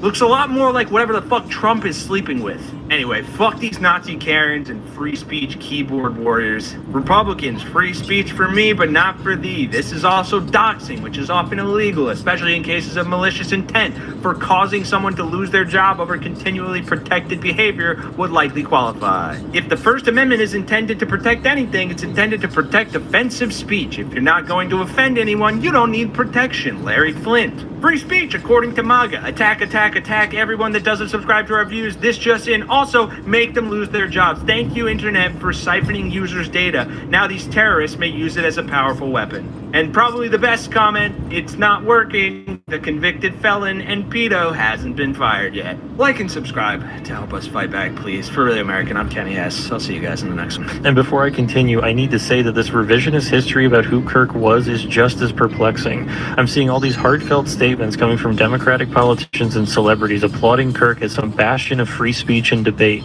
Kirk was a reprehensible human being. He enacted his political agenda by preying upon weak-minded people. He took complex socioeconomic issues and simplified them by pointing fingers at outgroups, demonizing those groups, and then sicking his massive following on them. He was a stochastic terrorist, an adamant transphobe. He denied the genocide happening in Palestine. He believed in the subjugation of women, and with his last dying words, he was spewing racist dog whistles.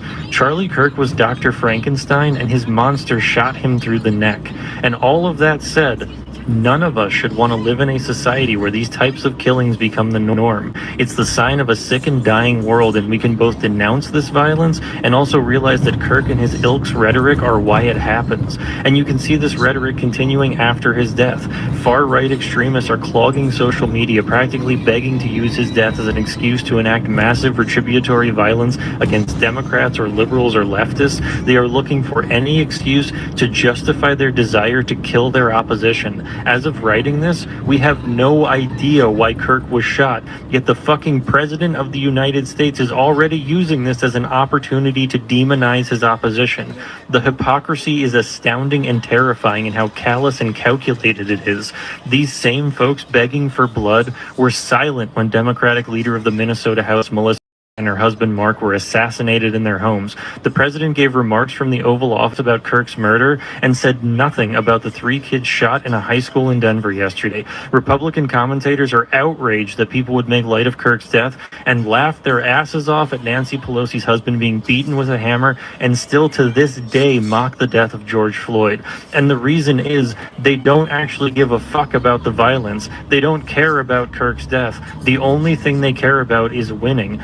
Using this situation as leverage to further their political agenda of turning this country into a Christo-fascist authoritarian state. And the Democrats, by normalizing Kirk and cosplaying norms, are allowing them to cling to this martyr narrative. The only thing that matters to these people is ensuring that the fictitious world they've created is the one that dominates, and they will hang the corpse of Charlie Kirk on their banner if it means that they'll win. In 2016, the conservative group Turning Point USA created a website called ProfessorWatchlist.com, where they would encourage people to list the names of professors who were just generally liberal, leftist, anti-Trump, or in their own words, quote, discriminated against conservative students, end quote. This, of course, led conservative snowflakes to just listing literally any professor on there they didn't like, and then in turn, the professors would typically receive death threats, they'd have their information doxxed, and their lives would become incredibly difficult because they would be harassed endlessly. Charlie Kirk, of course, in Turning Point USA, helped found this website, and when Kirk was asked about the consequences of professors being listed on these websites and getting death threats and having their life upended, Charlie Kirk said that it's not his website, but the professors themselves who bear responsibility for the consequences of their words. Charlie Kirk believed that you bear sole responsibility for the consequences of your words. Famous last I'm just going to words. leave us all with that. Yeah. This is a work of art because we want to produce a very quality crafted headrest. It's particularly gross, and especially Zuckerberg, who tried to explain himself, looked like a real toady in a room full of toadies. I thought they made sex work look dignified. They made sex work look dignified. Hi, everyone. This is Pivot from New York Magazine and the Vox Media Podcast Network. I'm Kara Swisher. And I'm Scott Galloway. Well, hello, Scott. Do you have your shirt on today? You know, why not? You know, why not? That people seem to like that quite a bit. And then some people didn't. But a lot of people did, more than they think they're used to at this point. I think it's quite polarizing. Is it? I think it gives people hope. When they're 80, they can look 79. We've got a lot to get to today, including Trump's dinner with the tech bros and Tesla offering Elon a massive new pay package. But first, Trump is rebranding the Department of Defense as the Department of War, restoring a name last used in the 1940s. Let's listen to him explain the rebrand in the Oval Office last week. So we won the First World War, we won the Second World War, we won everything before that and in between, and then we decided to go woke and we changed the name to Department of Defense. So we're going Department of War. That's fucking ridiculous. But Pete Hegseth, the Secretary of War, as we're now being asked to call him, which I refuse, took it further. Let's listen. We're going to go on offense, not just on defense. Maximum lethality, not tepid legality. Violent effect, not politically correct. We're going to raise up warriors, not just defenders. Oh my God, I don't even know what to say. He is such a small penis. All right, I'll note now the Department of War is just a secondary title for the Defense Department. Official name change would require an act of Congress. And while Trump is downplaying the price tag, if his name change, reports suggest it could rebrand, could cost billions, just even changing like all the logos and stuff like that. I'd love to get your thoughts on this. And then over the weekend, Trump posted a very controversial thing. Chicago's about to find out why it's called the Department of War. So he's always using a name that was incredibly violent to a U.S. city. It's done nothing to him. This idea of maximum lethality, violent effect, offense, not defense, going woke. I mean, the whole thing is just insane, I think. But I don't know. What do you think from a branding perspective? Well, it's just not accurate. First off, they're trying to solve a problem that doesn't need solving. The U.S. Defense Department there is no one more lethal than the United States Marine SEALs, Special Ops, CIA. I mean, we can deliver more lethality anywhere in the world than any entity in history. So the notion somehow that it needs some sort of rebranding to give this performative, masculine weirdness. That's not masculinity, that's little dick weirdness. Little dick weirdness. This attempt to create some sort of illusion What's up, Nick? of macho-ness is making us less safe, because one of the things they're doing is saying to transgender people who have served our nation proudly and competently, we're just going to kick you out in some attempt to show that we're tough. It's also not accurate. We changed the name for a reason. Conquest was in fact a way you developed economic security and prosperity back in the 15th, 16th, 17th century and before that. When the nation's largest powers developed the bomb, it was clear that trying to invade Russia or Russia trying to invade a democratic nation could result in nuclear Armageddon. So we reconfigured our policies around the military, and we accurately and justifiably changed the name to defense. And modern warfare, the reality of modern warfare is the following. It's about cyber and space domains. It's about information warfare. It's about economic sanctions, and it's about diplomacy. 施術、運動、食、睡眠、心のケアまで皆さんがそれぞれの分野で目の前の人を救いたいと真摯に向き合っていると思います。でも、And trade. Also, a really good Defense Department is about deterrent, and that is when Hamas tries to inspire a five-front war by going in and butchering people in Israel, and Biden deploys 2 carrier strike forces, he's there to tell the Iranian proxies to sit the fuck down, not to invade Iran. No. NATO, which is arguably the largest military force in the world outside of the U.S. is there to keep in check the Soviet sphere. We're not planning to invade Russia. So defense is the right term, and even on practical levels, it hurts us because our Defense Department does a lot of recruiting at NYU. The CIA is a big recruiter. The NSA is a big recruiter. The armed services are a big recruiter. And do you think more people are inclined to consider going to work for the Defense Department or the Department of War? The War Department. And when you show up with representatives trying to strike a deal or negotiate, just saying, hi, I'm here from the Department of War, it reflects this aggressive faux macho culture where he's threatening to take over Canada and Greenland. And it further alienates our enemies and convinces them they have a need to together and form a unified force against us. Right. So here's the thing. First of all, let's keep in mind that Donald Trump has never served in the military and got out with a bone spur.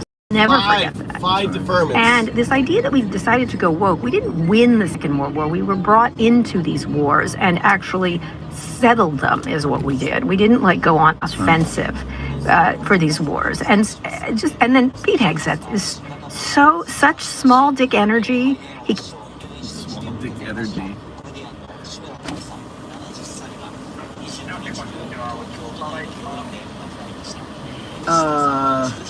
Double 何これ Double thick beef Samurai Mac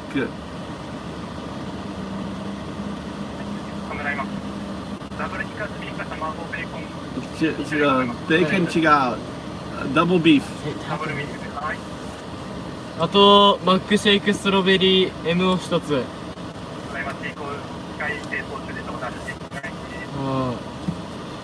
ゃあチキンナゲット5ピース1つチキンナゲット5ピースを1つはい15ね5ピースで5 5 Why? Tell me what's some too じゃあ15ピースにしてもらっていいですか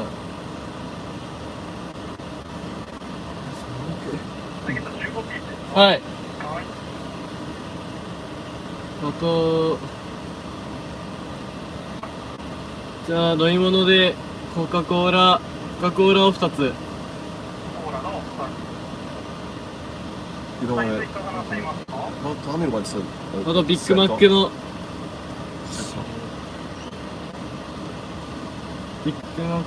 ビッグマックセット1つ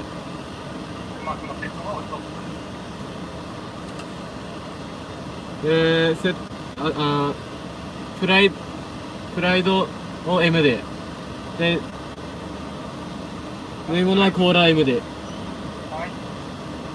そうですねやっぱ単品のコーラを一つにしてもらっていいですかはいじゃあ以上でちょっとあんこバタースキミパイ3つOK シェイクありませんシェイクバニラシェイクシェイク割れちゃったはい OK はいお願いしますはい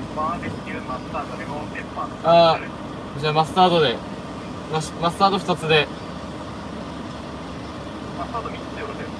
マスタード1つでバーベキュー1つはいありがと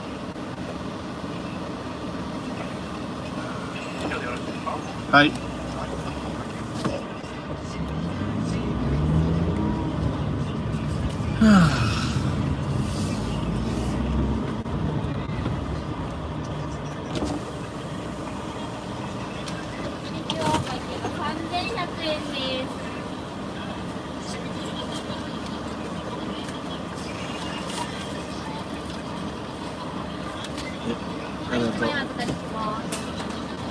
What's up?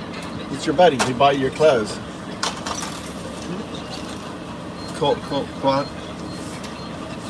Kolila.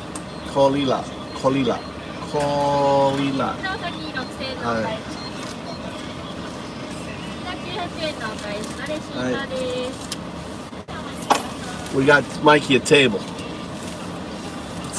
Cindy, what's wrong? Why are you, huh? Is this not Cindy? 3 weeks ago. No, it ain't Sydney. Fake Sydney.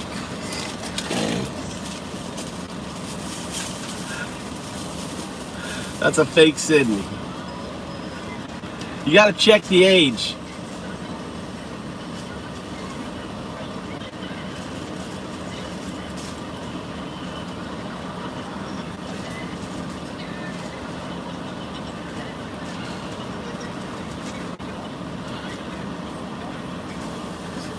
You can look at the history now. Yeah, they get fakes in here. You can look at the history and you look at how old the account is. That account is only 3 weeks old. Hey, come on. Get my drink.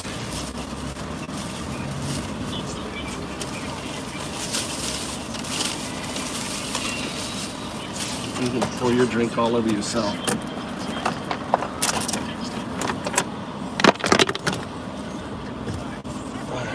Hey, straw.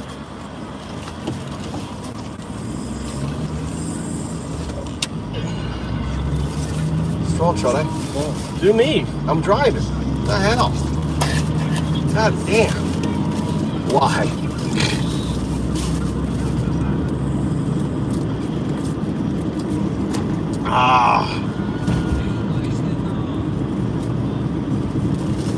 Yeah, we got a lot of people make a lot of accounts come in here.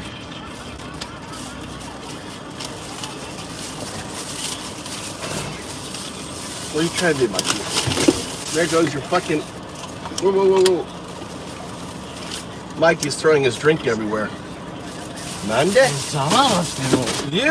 Don't be blaming me. You were doing it. You were like laid back, trying to do it.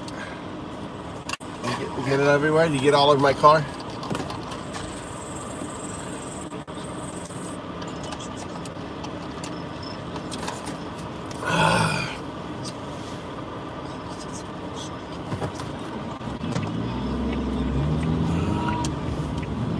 Here, give me some fries or something.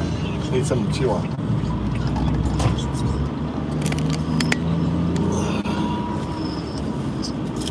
Wait, speaking of not being able to do a pull-up, he barely could do one. That's unfair. Not unfair. Just to be clear. Not unfair.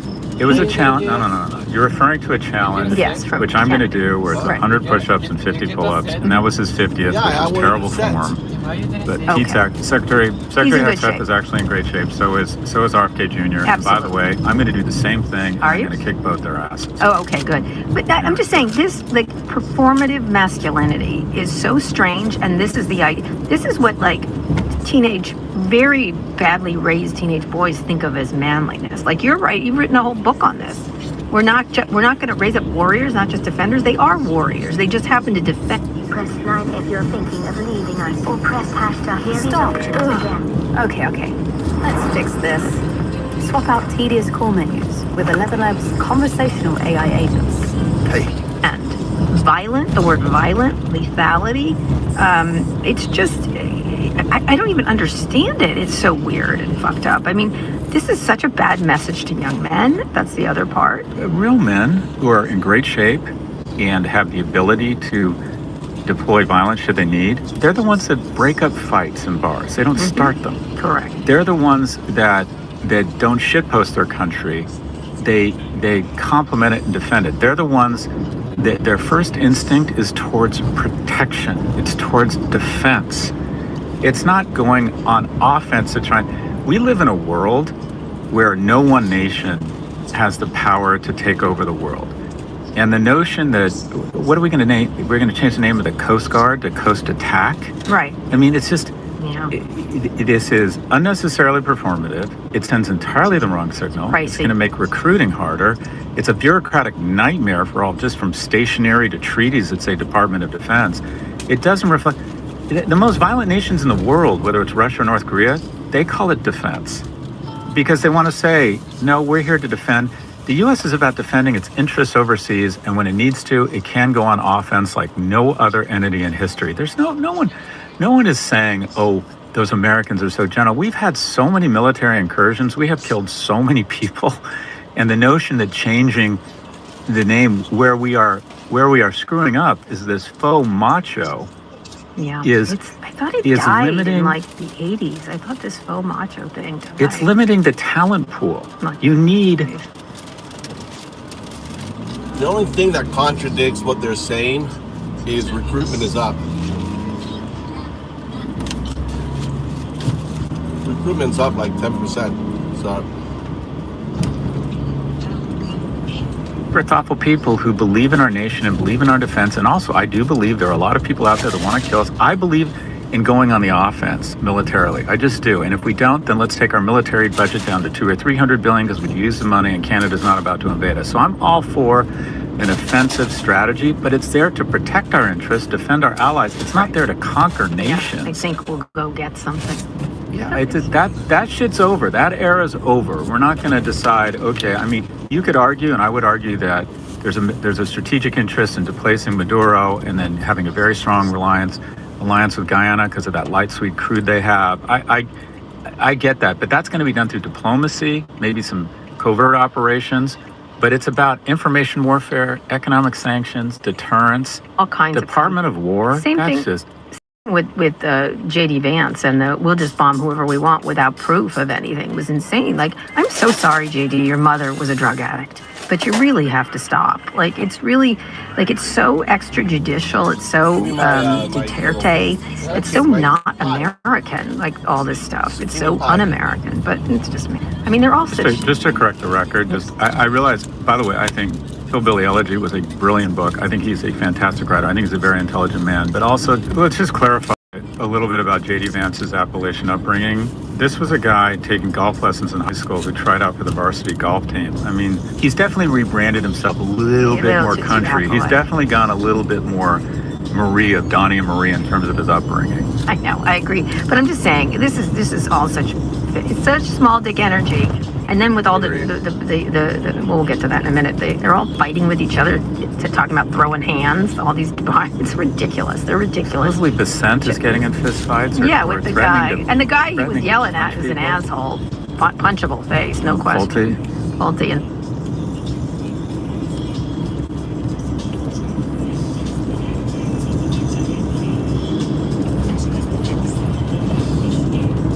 With Elon, but still, it's such black. Anyway, let's move on. Speaking of people who are throwing weight around, the U.S. tech companies gained a combined $420 billion in market cap last week.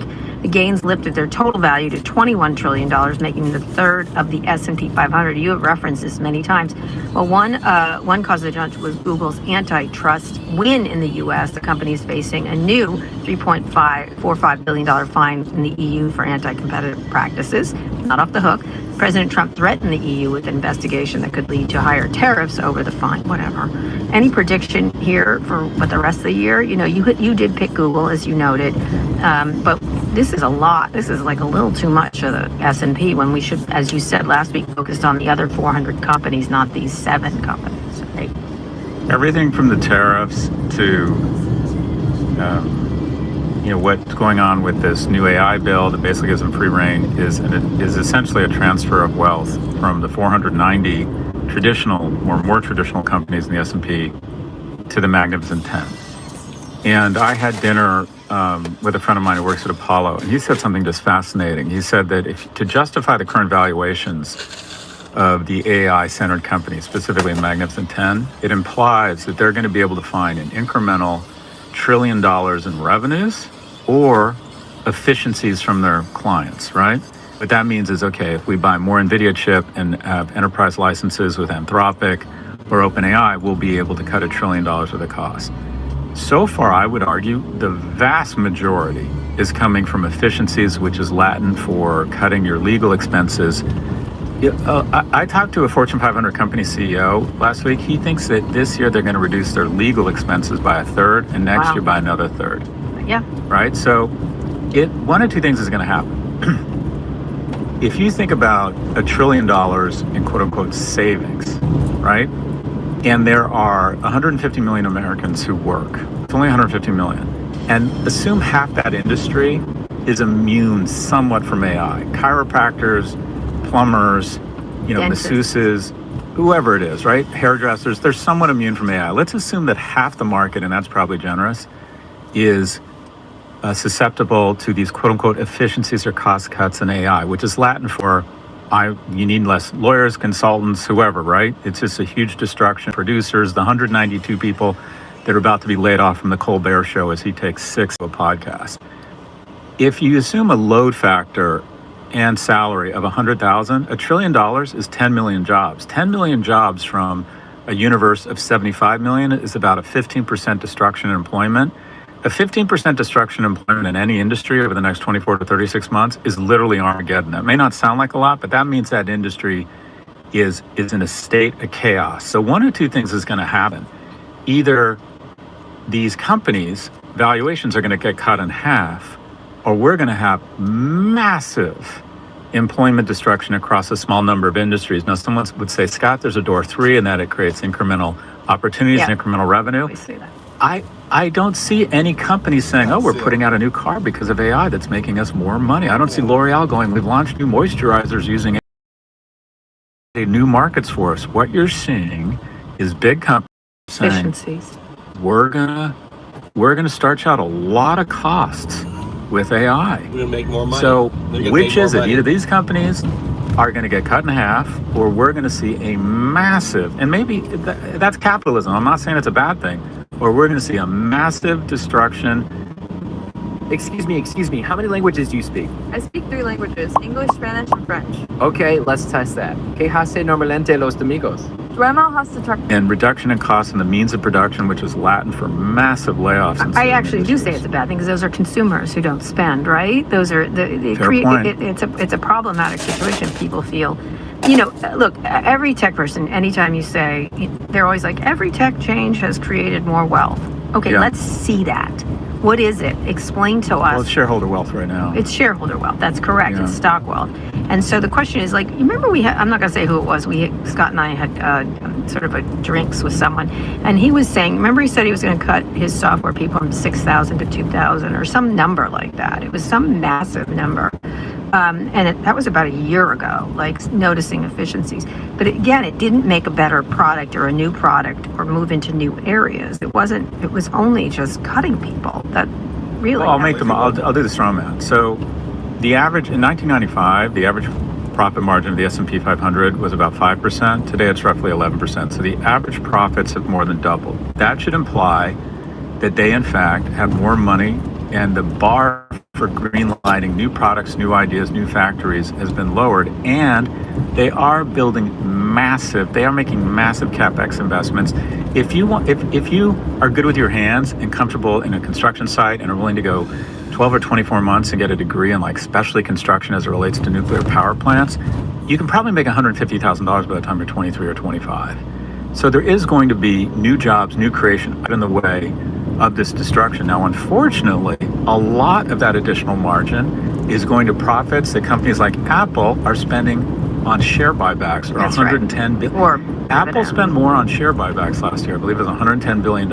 It's rivaling their R&D. So what does that do? It takes the existing share price up. But you could argue it's not really going back into the economy. It's going into the pockets of the 10% that own 90% of the stocks. So there is growth. It does result in economic growth and should result in new industries with higher paying jobs. And I don't think you can get in the way of it.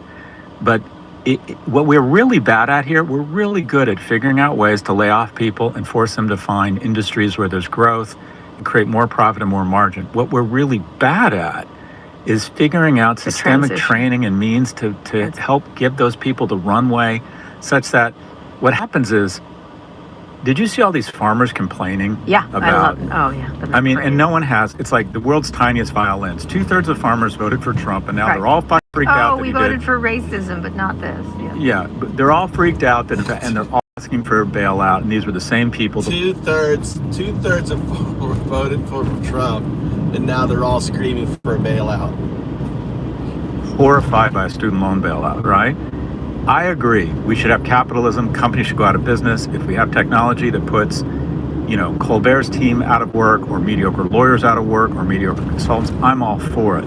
But what you need to do is tax these organizations such that you have the capital to retrain people and not have people live in a state of fear and not worry about not having health insurance if they're one of those consultants or bankers or whoever it is that gets laid off. That's what we're really bad at.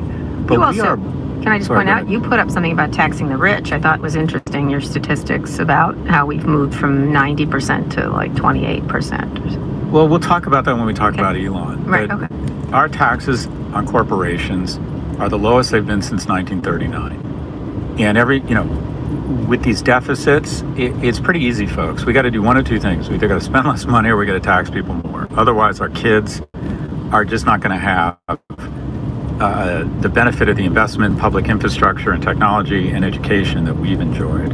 Yep, absolutely. Anyway, we'll see what happens, but these tech companies will still lead the way. And when we get back, we'll find out why. We'll go on a quick break. When we come back, Trump's big tech dinner party. Scott, we're back. President Trump hosted a big dinner party at the White House last week with attendees including Mark Zuckerberg, Bill Altman. All of them were there. Tim Cook was there, Sergey Brin, Satya Nadella, everybody was there. One notable figure was missing, Elon Musk. Musk says he was invited but couldn't make it, but other people say he wasn't invited. I don't care. The guests were full of praise for the president. It was pretty grotesque to watch. Bill Gates thanked him for, quote, setting the tone such that we could make a major investment in the U.S. I think Bill Gates is doing it so he can save USAID. I'm okay with him. I'm going to give him the only out. The rest of it was they will live to regret what they're doing here, I think. Or maybe they won't. I mean, this short-term gains, I think this was so grotesque, and it reminded me of that story I broke in 2016 when they went up the Trump Tower and did the exact same thing because it was in their interests. They're not going to grow a backbone, anyone. They're going to keep up this shtick. It's good for their business. It was particularly gross, and especially Zuckerberg, who tried to explain himself, looked like a real toady in a room full of toadies. Any thoughts on this? I thought they made sex work look dignified. I mean, I think paying some guy $50 to suck my cock is more dignified than what these guys did. What do you really think, Scott? What is the point of aggregating all these skills? I know. These guys work so hard. They're so talented. They rally hundreds of thousands, if not millions of people. They build these amazing products so they can become billionaires, so they can go and fillate I know. I was thinking an that. insurrectionist. What I mean, in the fuck? And they all complained about the insurrection. I understand the notion of staying below the radar. Don't antagonize him. Don't say anything. Right. Just stay out of his way. I get it. I'm having lunch with the chancellor of a iconic public college tomorrow, and they want to talk about a variety of things, including how they respond to Trump. And I'm like, you are not. And I'm loath to even say the name, which I won't. But my basic thing is, don't say anything. Just stay out of his sights. Stay out of his crosshairs. Right. But these guys, Sam Harris sort of changed my life. Making Sense, the podcaster, he said, if you have economic security and people who love you unconditionally, you have it.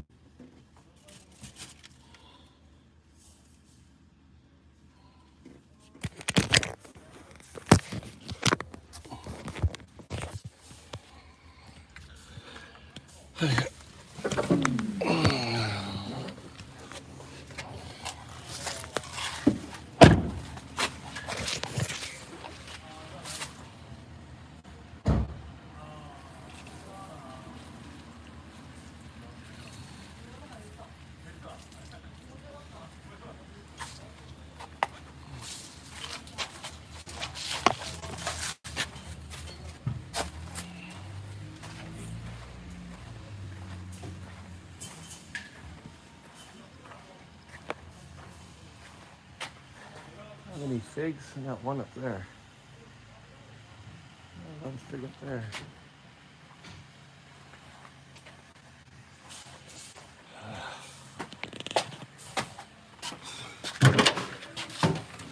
You don't leave that up table? Nah, later. Eat first.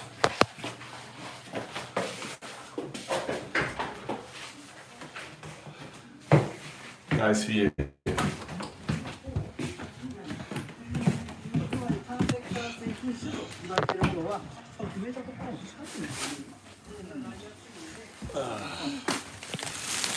Tommy, you gonna eat or no? You want? Hi, nugget.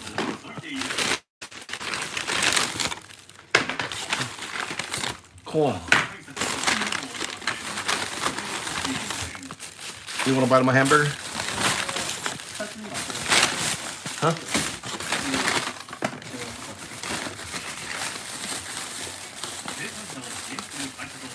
We wanted 2 mustard.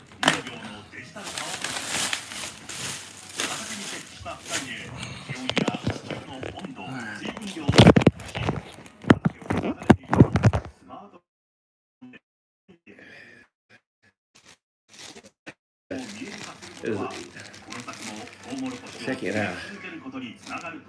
Nani? You asked me.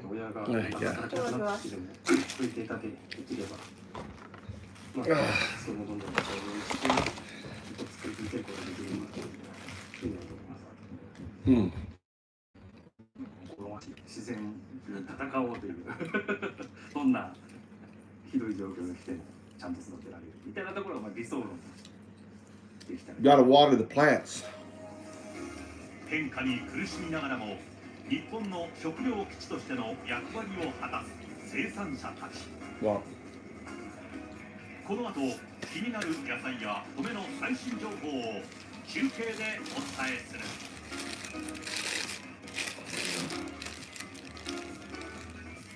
Mm. Oh, I got the sauce on it. Mm.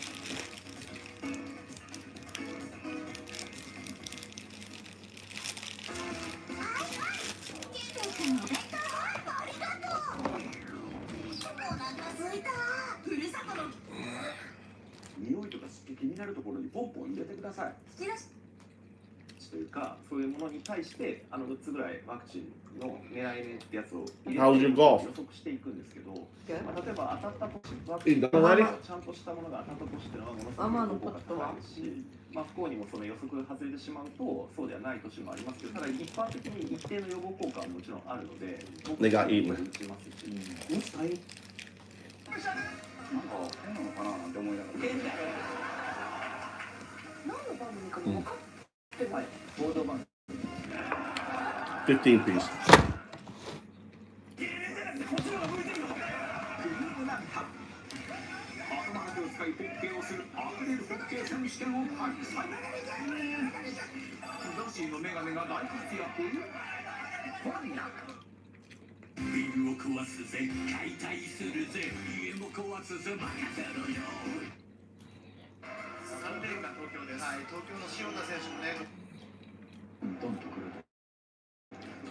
Sumo. 対戦経験のある親方としてはどういう印象でしょうか。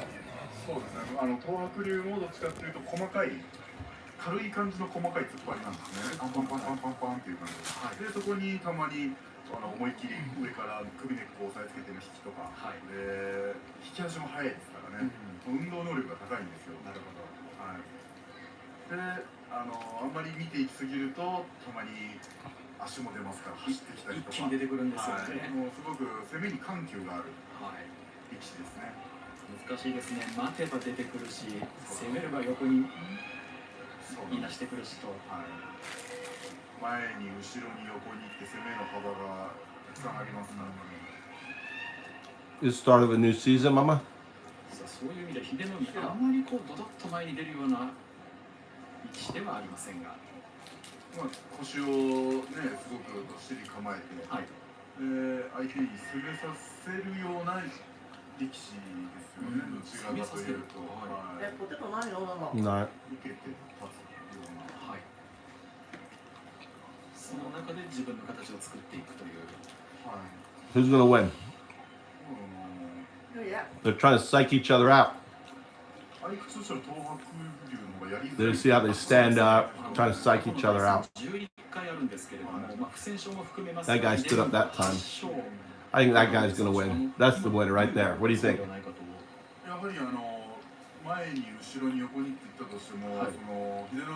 He looks mean. That guy looks weak. Yeah, that guy's gonna win.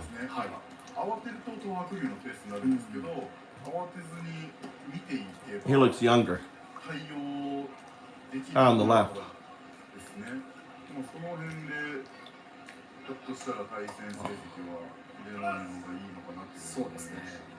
at that. Look at the judge.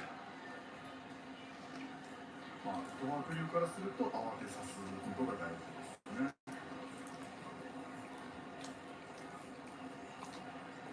時間です。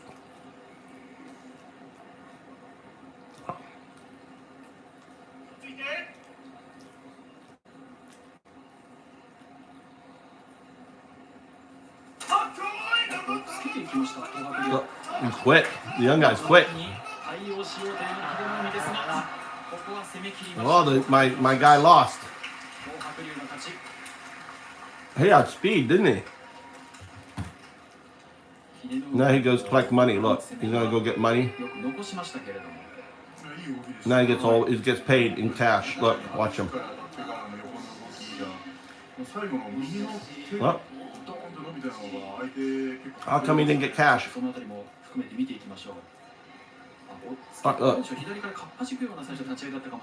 He's really fast. Look at him move around. ちょっと秀則が腰が入ったような感じだったんですけど、あの時に右がすごくドーンと伸びたんですね。はい。この後。あ、これですね。はい。伸びてから左伸びたら2発いってましたね。もうこの体勢になってしまうとちょっと苦しいですね。こういう内容、こういう攻める内容は東白龍の魅力だと思いますが。Now he's got his holy water. Oh, he's giving water. He's giving drinking the older guy. Look, he won, and yet he gave a drink to the next guy, right? Right? That's really polite, right, Mama? Mm-hmm. これで連勝ですからね。ちょっと腰の状態というものは本人にしかわからない部分はあると思いますが、今日も蹴ることはなかったですね。Those camera people taking all those pictures. 東白龍のペースでしたね。はい。2連勝東白龍、秀ノ海は1勝1敗です。How much tickets are expensive for that place, right? How much?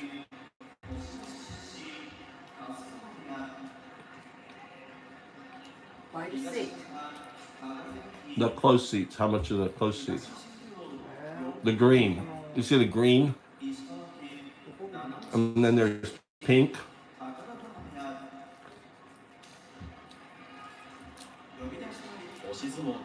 And then there's blue right up front. Oh, no, green is right up front. そして輝き、ともに最初の相撲は黒星。He's an oppai. 十両にフレッシュな面々が増えてきたという話をいただきました。土地大会などもですね、その中の一人に挙げられると思います。もちろん幕内も経験しているんですけれども、土地大会の方はどうでしょうね。そうですね。体も大きいですしね、腰も魅力なんでね、正直僕はね、重量で Probably right, John. 取るよりもう一個上のランクで相撲を取ってもらいたいなっていうふうに。They're bigger than I am. よくいろいろな親方から聞くこと、これをよく課題に挙げられていますが、親方はどう見ていますか。そうですね。懐が深い分ね、ちょっと引きとかで勝つ場合もあるんですけど。That's my body right there. Big old titties. ね、体してますからね。もうドーンと当たって、でそれこそ手を伸ばして、バンバンバンって前に出てもらいたいですね。先ほどのお話のあった初山が1メートル94センチ、土地大会は1メートル93センチ。これでこんだけ大きな体で手が伸びてくる本当にね、威力もすごいですよ。そして輝きも1メートル92センチ。He's from the school. The guy on the left is Chikai. He's a local boy. I got right there is local. この時は輝きの押しに土地大会が土俵際ではたき、もつれる一戦になりました。軍配差し違えで都知大会が勝っています。行司木村光之助、制限時間いっぱい。 I thought you bought a disc for him. No, yeah, there's just samurai not down here eating, is he? No, where is his disc? Oh, in the car. Oh, watch out, old lady. He about flattened the lady there. That woman's smiling.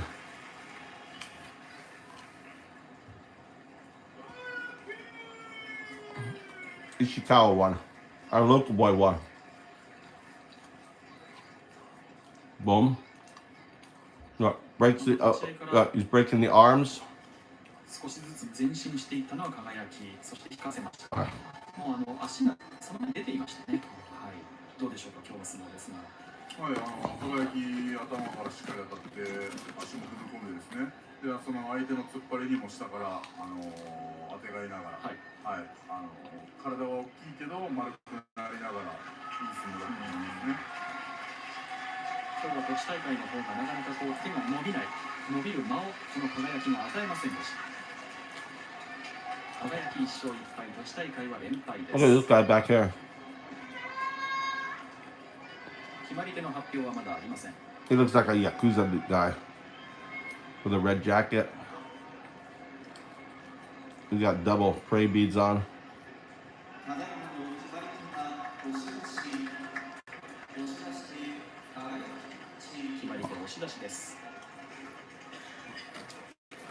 Probably bad connection. Probably my VPN died.